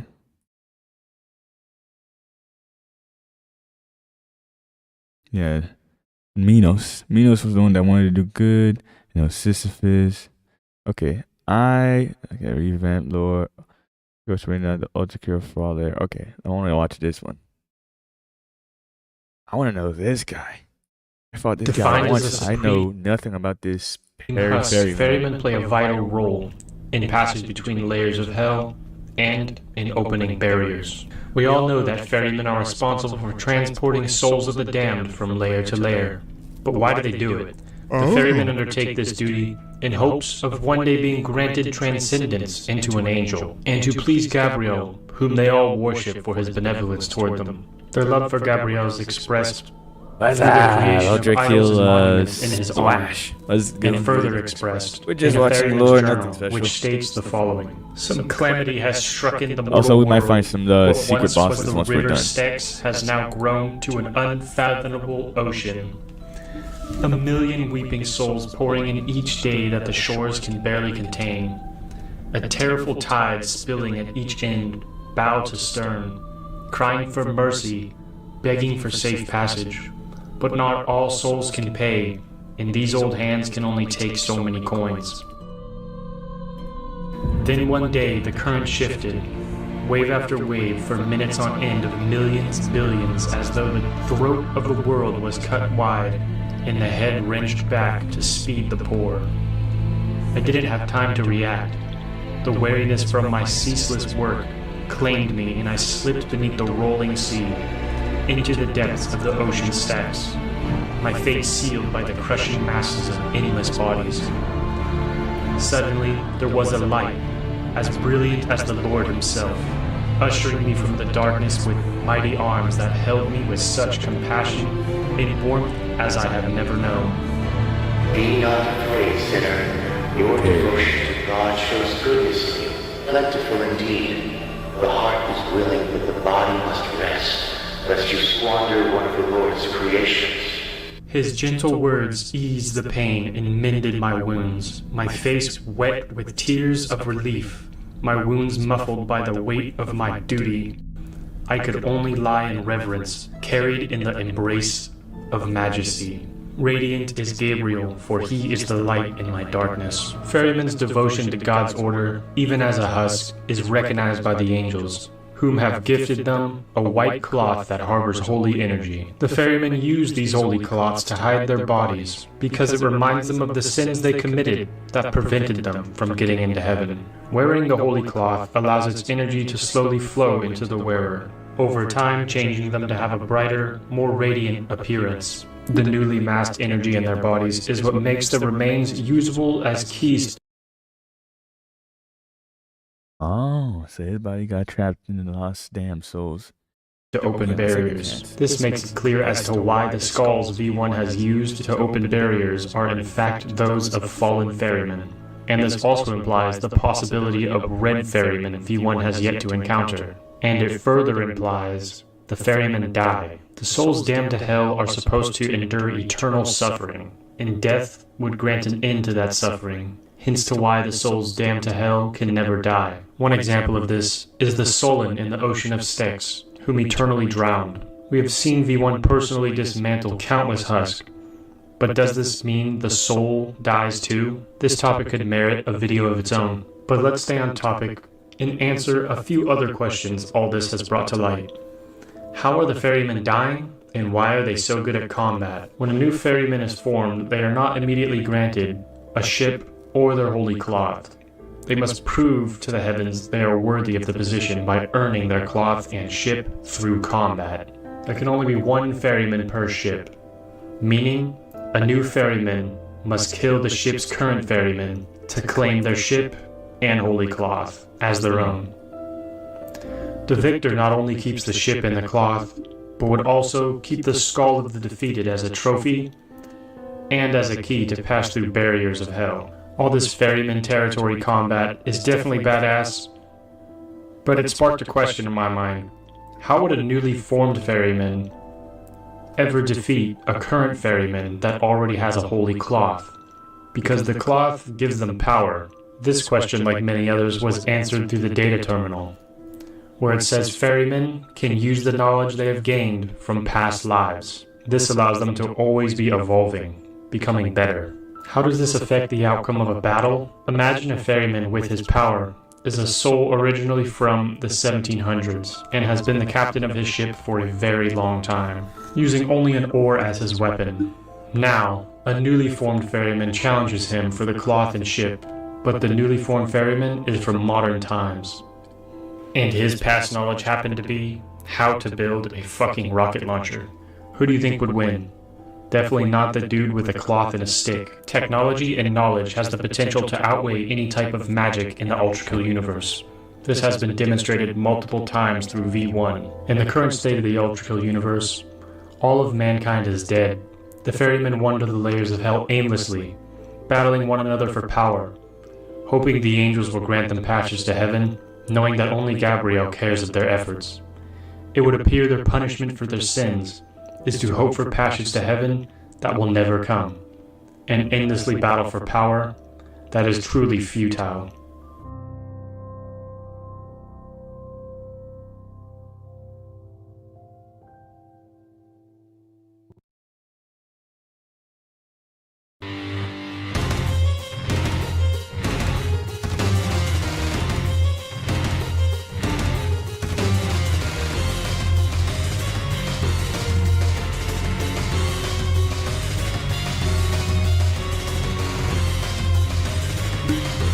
This man really devoted his whole entire being. Once known as the righteous king of the Lust Layer, King... I can understand that. Hold on, though. I gotta do something really quick. Just really quick.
Minos' story can best be summed up as the tragic end of potential enlightenment. But before diving into King Minos' story, let's first begin by understanding his kingdom, the Lust Layer. The lust layer is the second layer of hell, falling between limbo as the first and gluttony as the third. The lust layer is the first layer that punishes the souls of the damned sentenced there. These souls are forced to endure an endless violent storm that never allows them to rest. The storm can be seen in the skybox of levels within the lust layer. Those who are forced to stay in the lust layer are those who have committed sins of sexual desire, sins of lust. Upon being damned to hell, those who have committed a sin must pass through limbo and enter the lust layer, where they are met by King Minos, who at the time was the judge of hell. King Minos would decide their fate after having them confess all their sins. Upon hearing their sins, King Minos would wrap his golden snakes around his arm, equal to the layer of hell that soul must go. Although this process of hell layer selection has not been confirmed by UltraKill lore, I believe this is how it would go, because UltraKill has direct similarities to the second layer of hell in Dante's Inferno, which Hakita has mentioned he pulled inspiration from. For example, the second layer of hell in Dante's Inferno is called the lust layer, ravaged by an endless storm, and ruled by a demigod named, you probably guessed it by now, King Minos. But now back to confirmed UltraKill lore for the rest of this story. While King Minos was still serving as the judge of hell, he learned of the disappearance of God and discovered the heavens were in absolute chaos with the angels trying to maintain stability.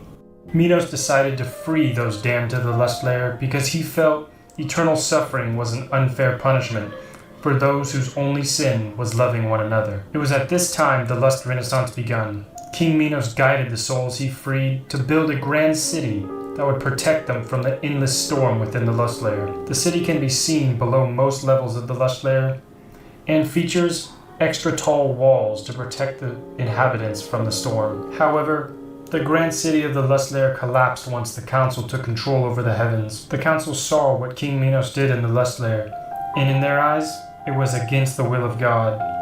In response to this discovery, the council sent one of their most powerful warriors to strike down King Minos for his transgressions against God. That warrior was the supreme archangel, Gabriel. King Minos was not one to rule through fear or force. Instead, he preferred to use logic and reason to solve his problems. Upon coming face to face with Gabriel in the lust layer, King Minos attempted to reason with him, but Gabriel refused to listen and mercilessly struck him down, ending the lust renaissance, ending the grand city.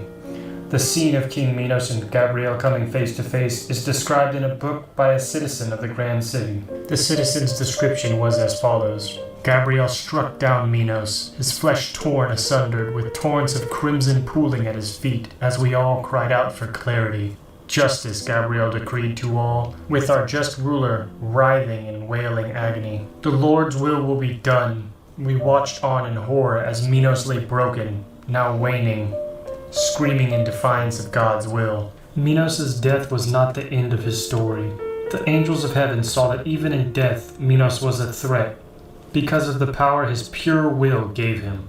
The angels chose to make an example out of him for going against God's will. The angels locked his soul inside of a fleshy monstrosity within his own corpse, where he is forced to watch his now parasite-controlled corpse destroy everything he worked to build within the lust layer. While in that prison, he vowed to get his revenge on the council, and most importantly, Gabriel. This is where V1's story crosses path with King Minos' soul. V1 defeats the fleshy prison locking away Minos, freeing his soul to take on a physical form. This is when it is revealed Minos has developed into a prime soul, a soul of the rarest and most powerful type. Ah, free at last. Oh, Gabriel, now dawns thy reckoning, and thy gore shall glisten before the temples of man. Creature of steel, my gratitude upon thee for my freedom.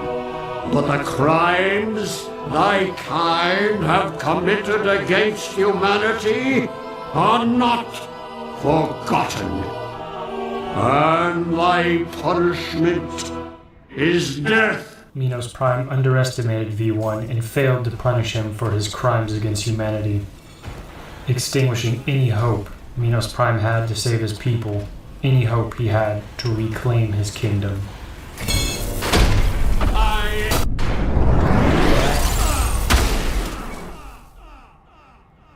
Forgive me, my children, for I have failed to bring you salvation from this cold, dark world.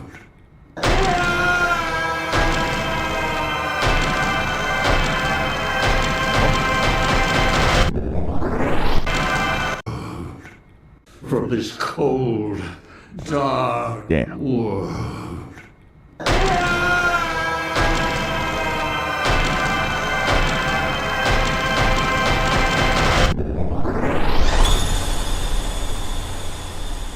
Oh, wow.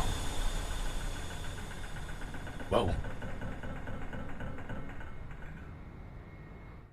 And so he was punished in the end.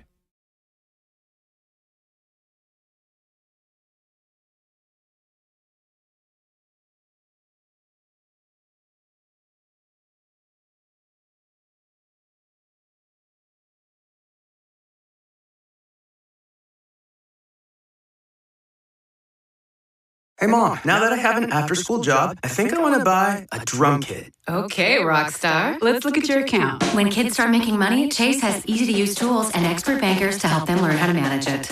And next month, I'll buy the bass drum and the cymbals. Oh, and maybe some noise-canceling headphones for you.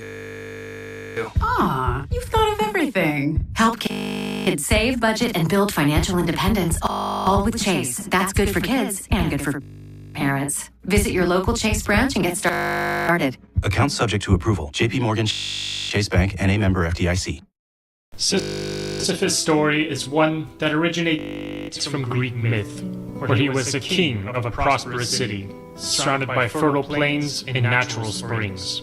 His kingdom, Corinth, was a grand trading outpost that harbored a mighty fleet.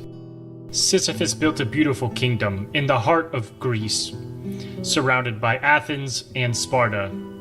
However, Sisyphus' character was a stark contrast to the city's beauty.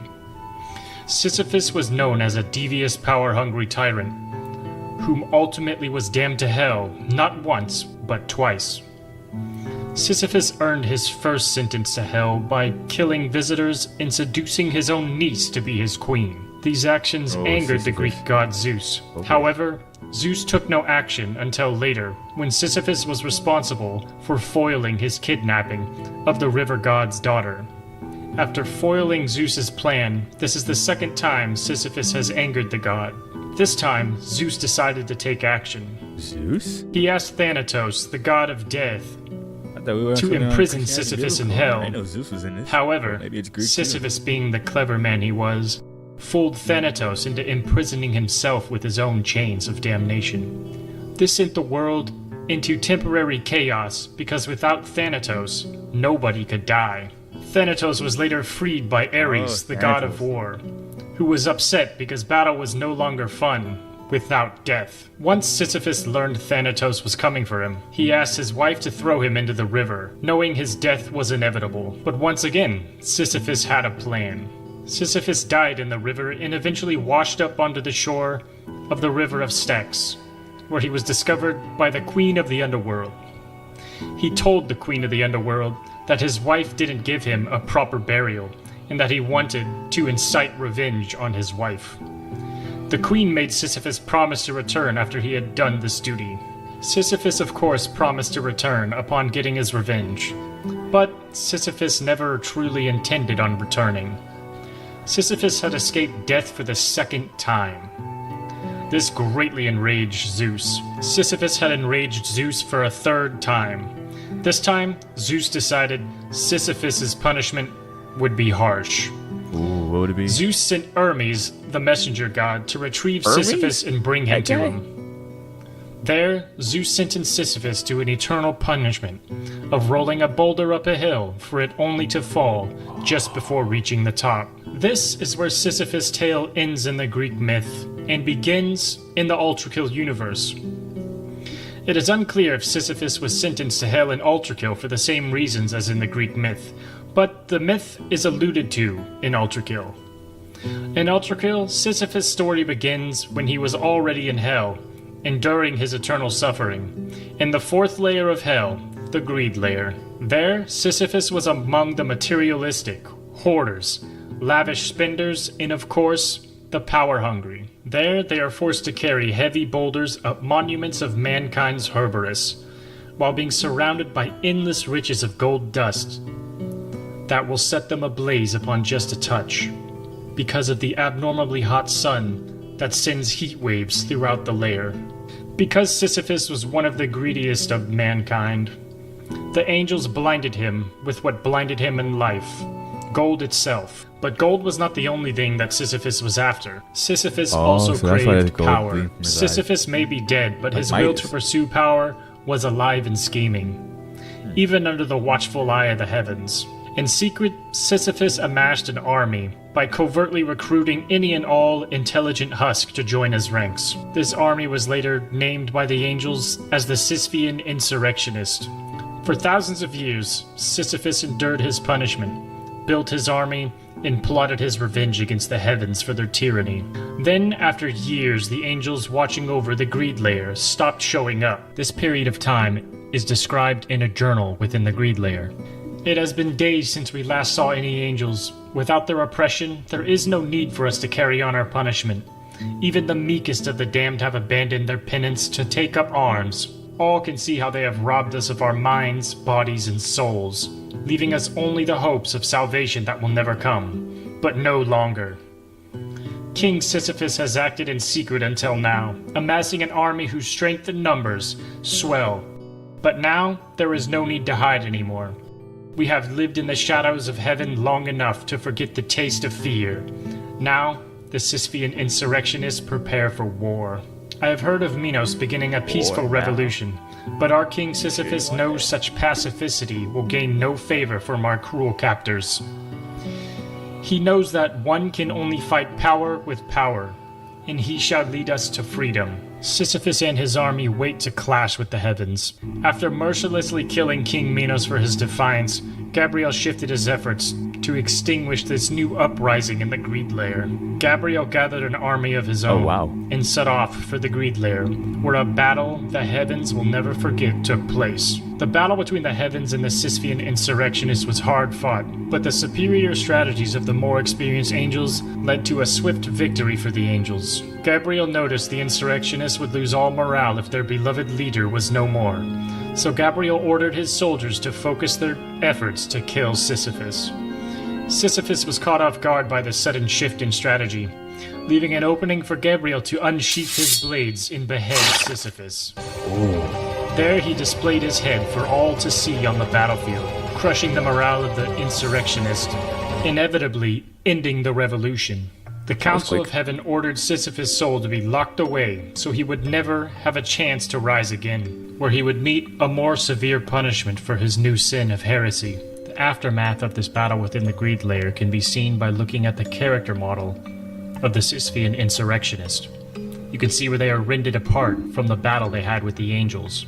And you can find King Sisyphus' headless corpse within the pyramid, where he is used as an example for anyone who decides to try and oppose the heavens. Sisyphus was no fool. He knew waging war against the heavens was a futile battle, but to feel power again, even just briefly, by resisting his oppressors gave Sisyphus great joy. One can only imagine him smiling, laying in wait to do it all again. It is during this wait that V1 discovers Sisyphus' prison, allowing him to have one more chance to rise against the heavens. This prison to hold me.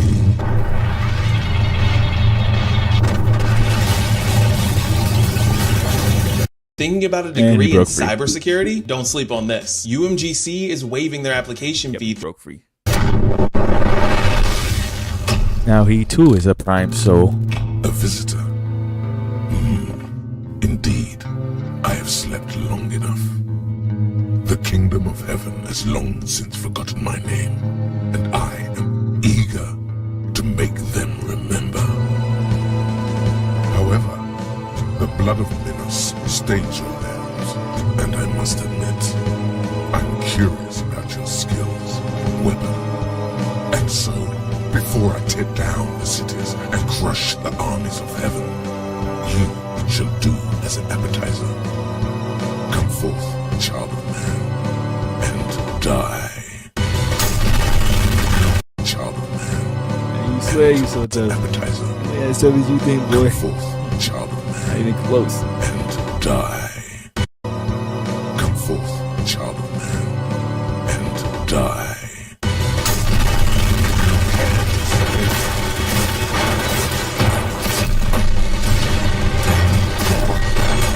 This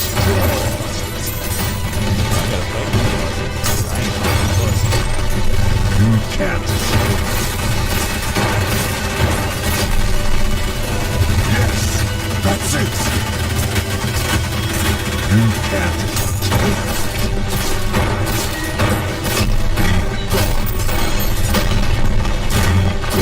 This draws. This will. You can't escape.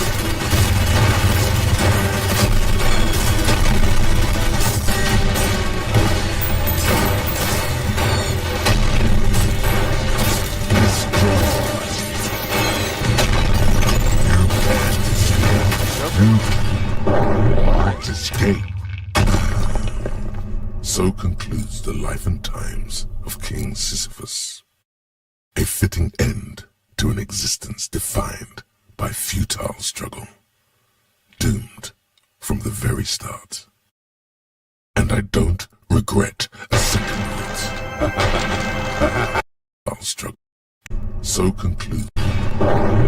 Escape. So concludes the life and times of King Sisyphus. A fitting end to an existence defined by futile struggle. Doomed from the very start. And I don't regret a second of it.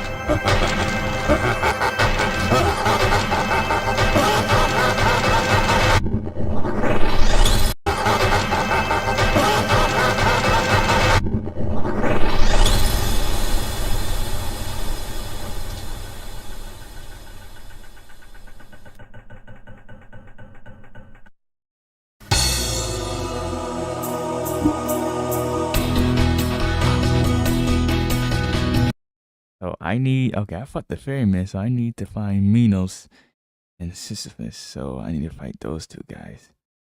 Question is, how do I fight those guys? Gabriel's Fall from Grace. Okay, we can watch these another time. I want to fight the bosses right now. Let me boot back up.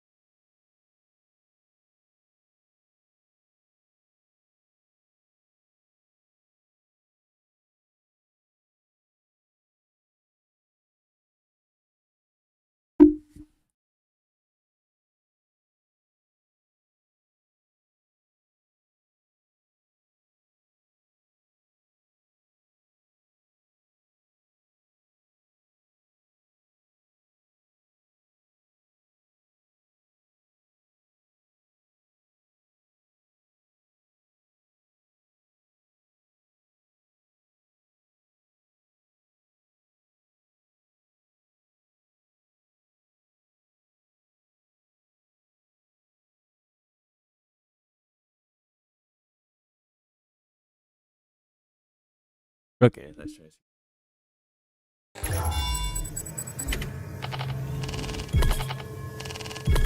Okay, so I need to fight Minos, Sisyphus, and the other two.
Hold on. Let me just do some quick adjusting.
Okay, let's do this.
Water.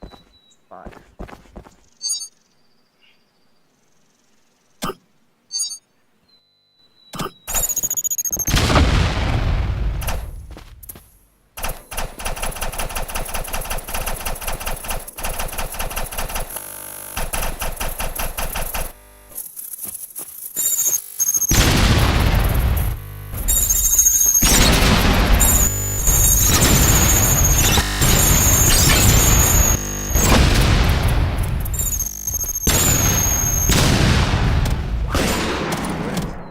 What else can I do?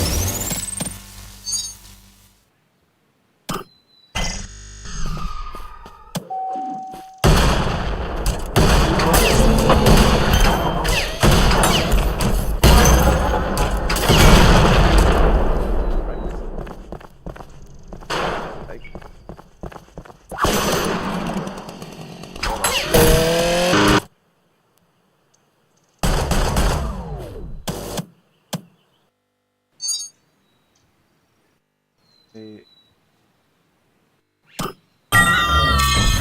Hey.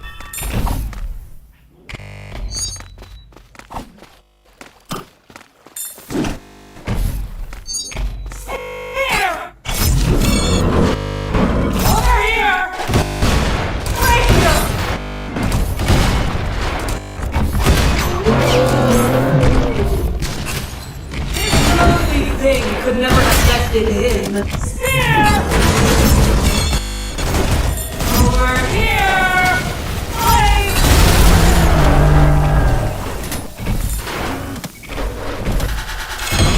An inconvenient breakfast.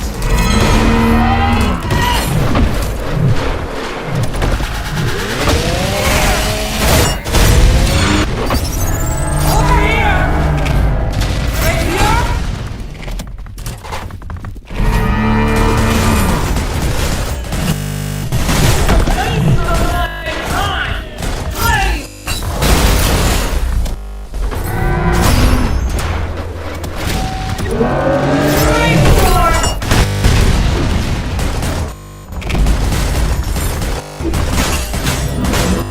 Just another worthless object. Take this!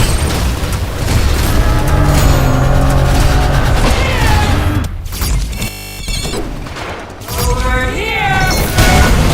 Right here!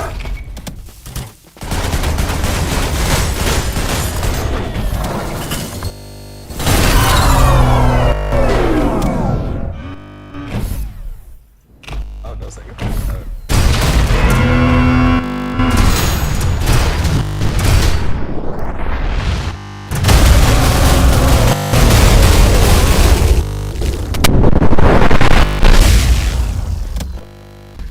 Oh, that is cool. Hey, who else could we spawn? Hold on. Got a few in. Oh, we could put that in here.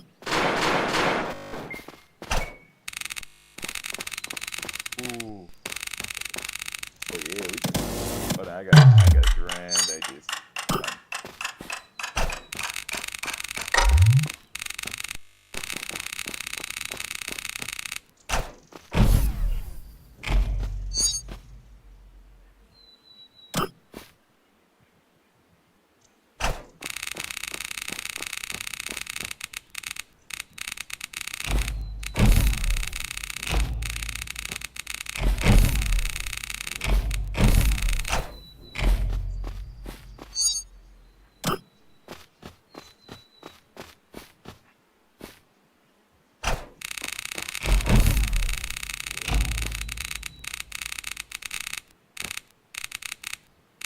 Right here.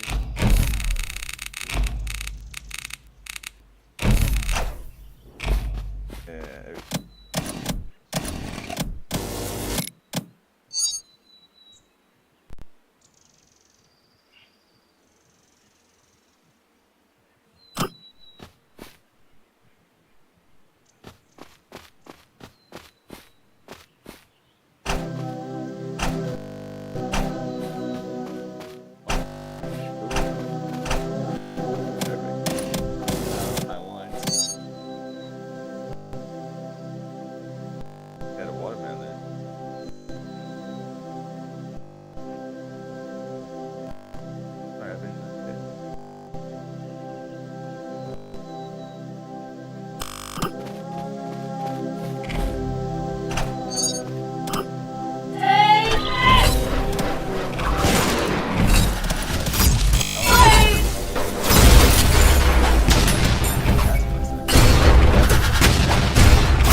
Señora, acá.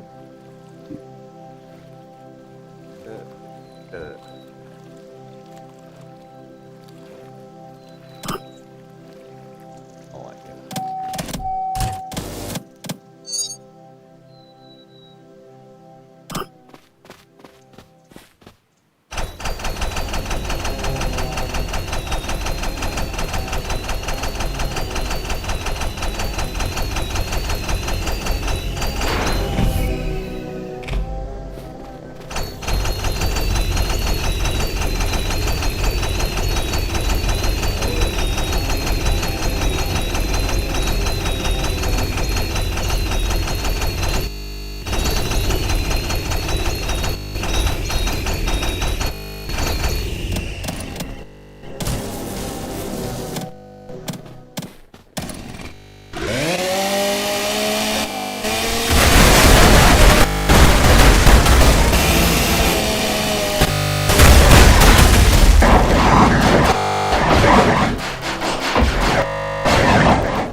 Oh yeah. Alright.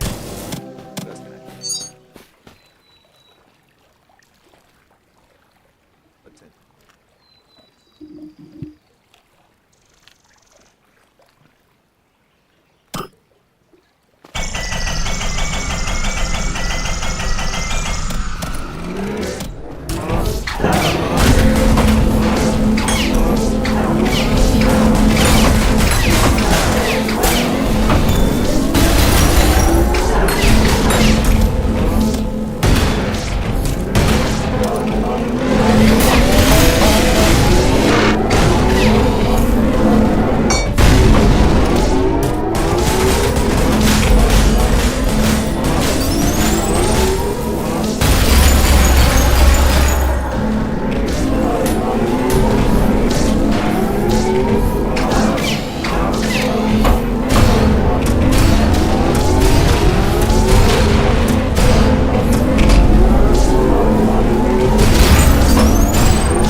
What do we want to?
Full auto.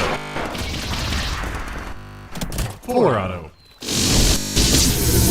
Full auto. Feel my max speed.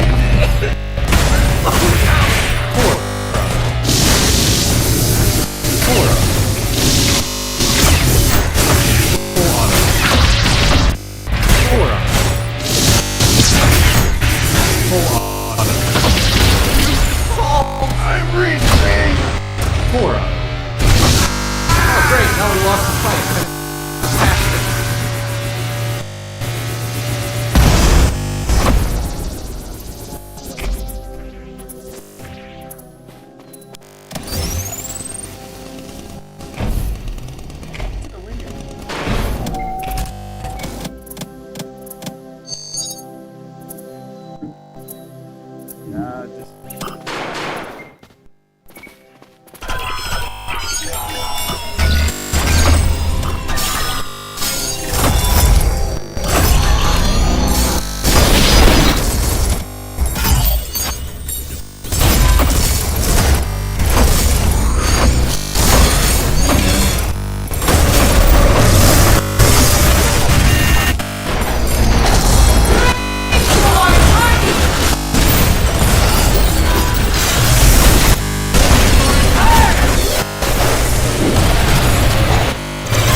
What else they got? Let's see what else they got. Cyber gun.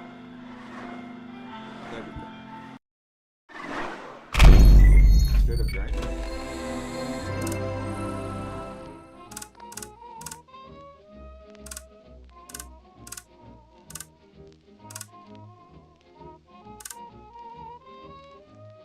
Oh, wait.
Okay, I think we could call enough for now.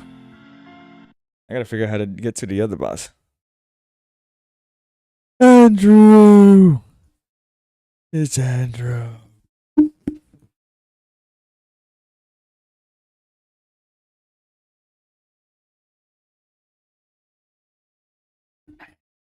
Andrew, thank goodness Andrew is here. Listen, the next time I play this game, I'm gonna need my self-help Andrew.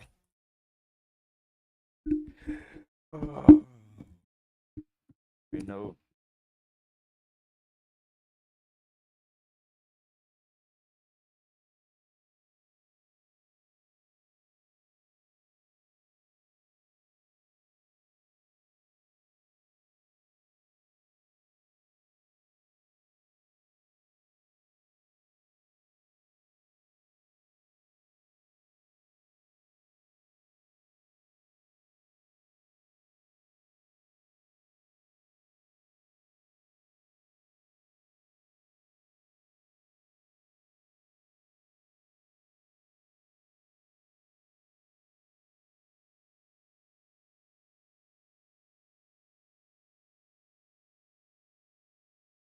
Ooh, alright, switch on over.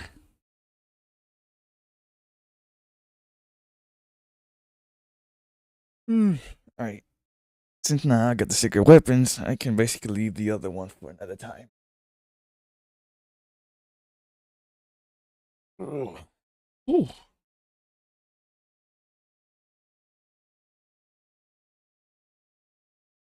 My favorite thing to do in Sandbox is just spawn in a dev catcher and then spawn in a ton of random enemies and turn on enemy infighting, so I just get to watch an endless enemy war against each other. Really now. Now that I have to try, but I will try that on my own terms.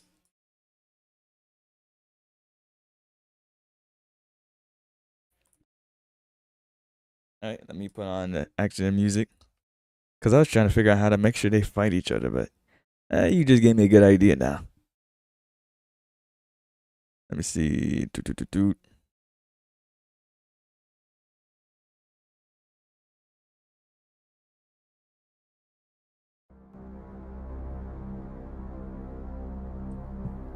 I'll be, let me see, around 9 or 10 I'll be around back. But now I need just see how I can P-rank these levels so I can get these secret bosses. But I'll do that once I'm back at 9 or 10. Then we'll be good. Tip for style. Your weapons have a style usage thingy shown below the style meter. So if you keep using the same weapon repeatedly, you'll get less style points. Oh, okay.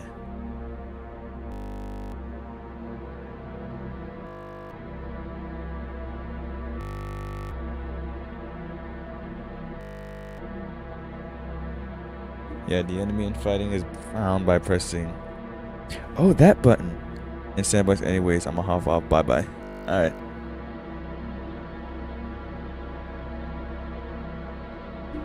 I'll be back at 10 p.m.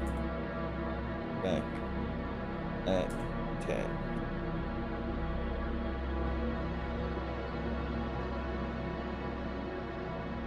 Ciao, mate. Ciao, everybody. We got a good run, so I think we could just call this stop it right here.